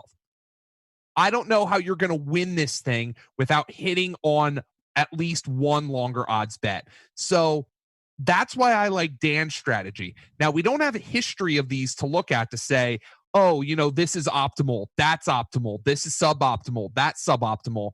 But I think you have to have at least some eggs in a basket where your winnings are going to be massive if that thing hits, because somebody in this draft will hit on a massive payout, and that might be all she wrote. Yeah, I think you're right. But how about this? Sometimes we're in the last couple of rounds. Let's skip the kicker and defense, right, in our fantasy drafts. But you have your last pick or so, especially in, say, a best ball league. What do? You take a flyer, right, on a breakout player, like Damian Harris, maybe a rookie receiver in this year's drafts. Well, we're in round 12, guys. This is the last round. Now's your chance. If you don't have a Hail Mary pick, go for it. Get your Drew Lock MVP pick out right now. Now's the time to throw it out there, especially if you've been conservative. Find that pick that could come out of nowhere and win you this thing. So I think now's the time. Now, Mike, you said you like a lot of these recent picks here, the last 10 or so, and we are again in round 12, Packers Super Bowl, 30 to 1, $1,100 down to potentially pay out just over $34,000. And then Mike Evans under receiving touchdowns, $300 down for $572. But, out of the round 11, maybe out of these recent round 12 picks, the Chiefs go off the board to take the AFC at 2 to 1. What's your favorite? Yeah, and I'm looking at the end of round 11 here. That's what really jumps out to me. Working backwards, Teddy Bridgewater under 23.5 passing touchdowns. He may not even start the whole season. So I really like that one a lot. Seahawks under wins. I think that's a solid bet. I think that's okay based on what I said earlier, kind of lukewarm on that team. Big Ben MVP. There's another Steelers bet that I like a lot. I think that's a very, very good bet there at 40-1. Speaking of our long shots, and the one right before that too, also 40-1, Matt Ryan. So back-to-back MVPs for quarterbacks, longtime veterans with pretty good skill players around them offensively that can really take a step forward. So I like that. And then how about this one?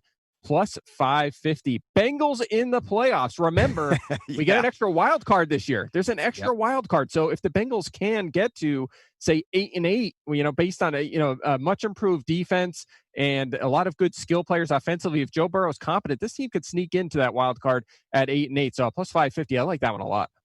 Joe, as we're kind of wrapping things up here, looking at the draft board, digesting all of the picks that have been made, what is the one that stands out to you that if you were in Jersey, maybe you're in beautiful Colorado, you're going out to Vegas, hopefully you're in a legal jurisdiction somewhere, if you had a mountain of cash and you're going to lay it down on one of these bets, which one would that be? I'm going to stick with Mike Clay because I love it. The Denzel Mims under 609.5. I mean, that's just like, it's an unsexy bet. Like nobody here is going to listen to this and be like, oh my God, that's like the best bet I've ever heard. But I really like that one because he was getting some first round buzz and then he kept slipping down in the second. And you wonder if maybe there was just something about him that teams didn't like. He's an older prospect. He didn't leave college early, which can be problematic. I really like that one. And I also really like any Phillip Rivers under bet. I don't think the Colts brought in Phillip Rivers to come in and drop back 40 times a game. They traded up to draft Jonathan Taylor. They have arguably a top 3 or 4 running back room in the entire NFL. They have a top 2 or 3 offensive line. Phillip Rivers is there to execute the offense. He doesn't have great weapons, although I like Michael Pittman. I like the under bets that Logan Glazer and I believe our boys Howard and Adam made from Fantasy Alarm. The under yardage and the under touchdowns, I like those bets in general. So if I had a mountain of cash, I would probably pick those safer bets. I'm just not sure that's the strategy I would go with given the format of this draft. Mike, give me a quick take. What's your favorite? Yeah, I mean, obviously the Mims ones, but like I said earlier, pretty much any touchdown bet, I'm going under. I mean, that's where I would be all over. It's just really anything. I mean, just throw a dart at a prop bet and take the under on that, or just take the under on all of them. I mean, it's just, here's the thing. If you look at all of the player props that are on the board right now, all of the options here, and you bet the under on all of them, I think you would come away with money.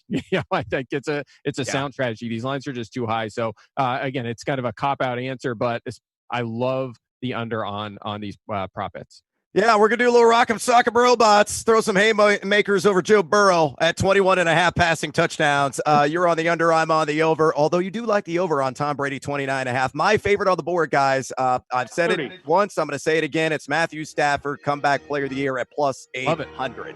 Absolutely love it. It could be a big year for the Detroit Lions. One of the most underappreciated players, whether in the sports betting universe or fantasy as well, is the beard chugger from Detroit. And that is a wrap on the FSGA Football Futures segment.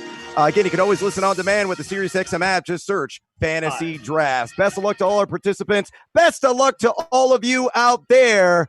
Until next time, adios, amigos.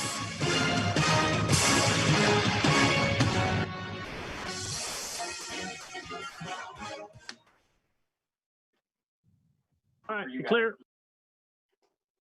I think that went pretty damn well. Good job, Brad.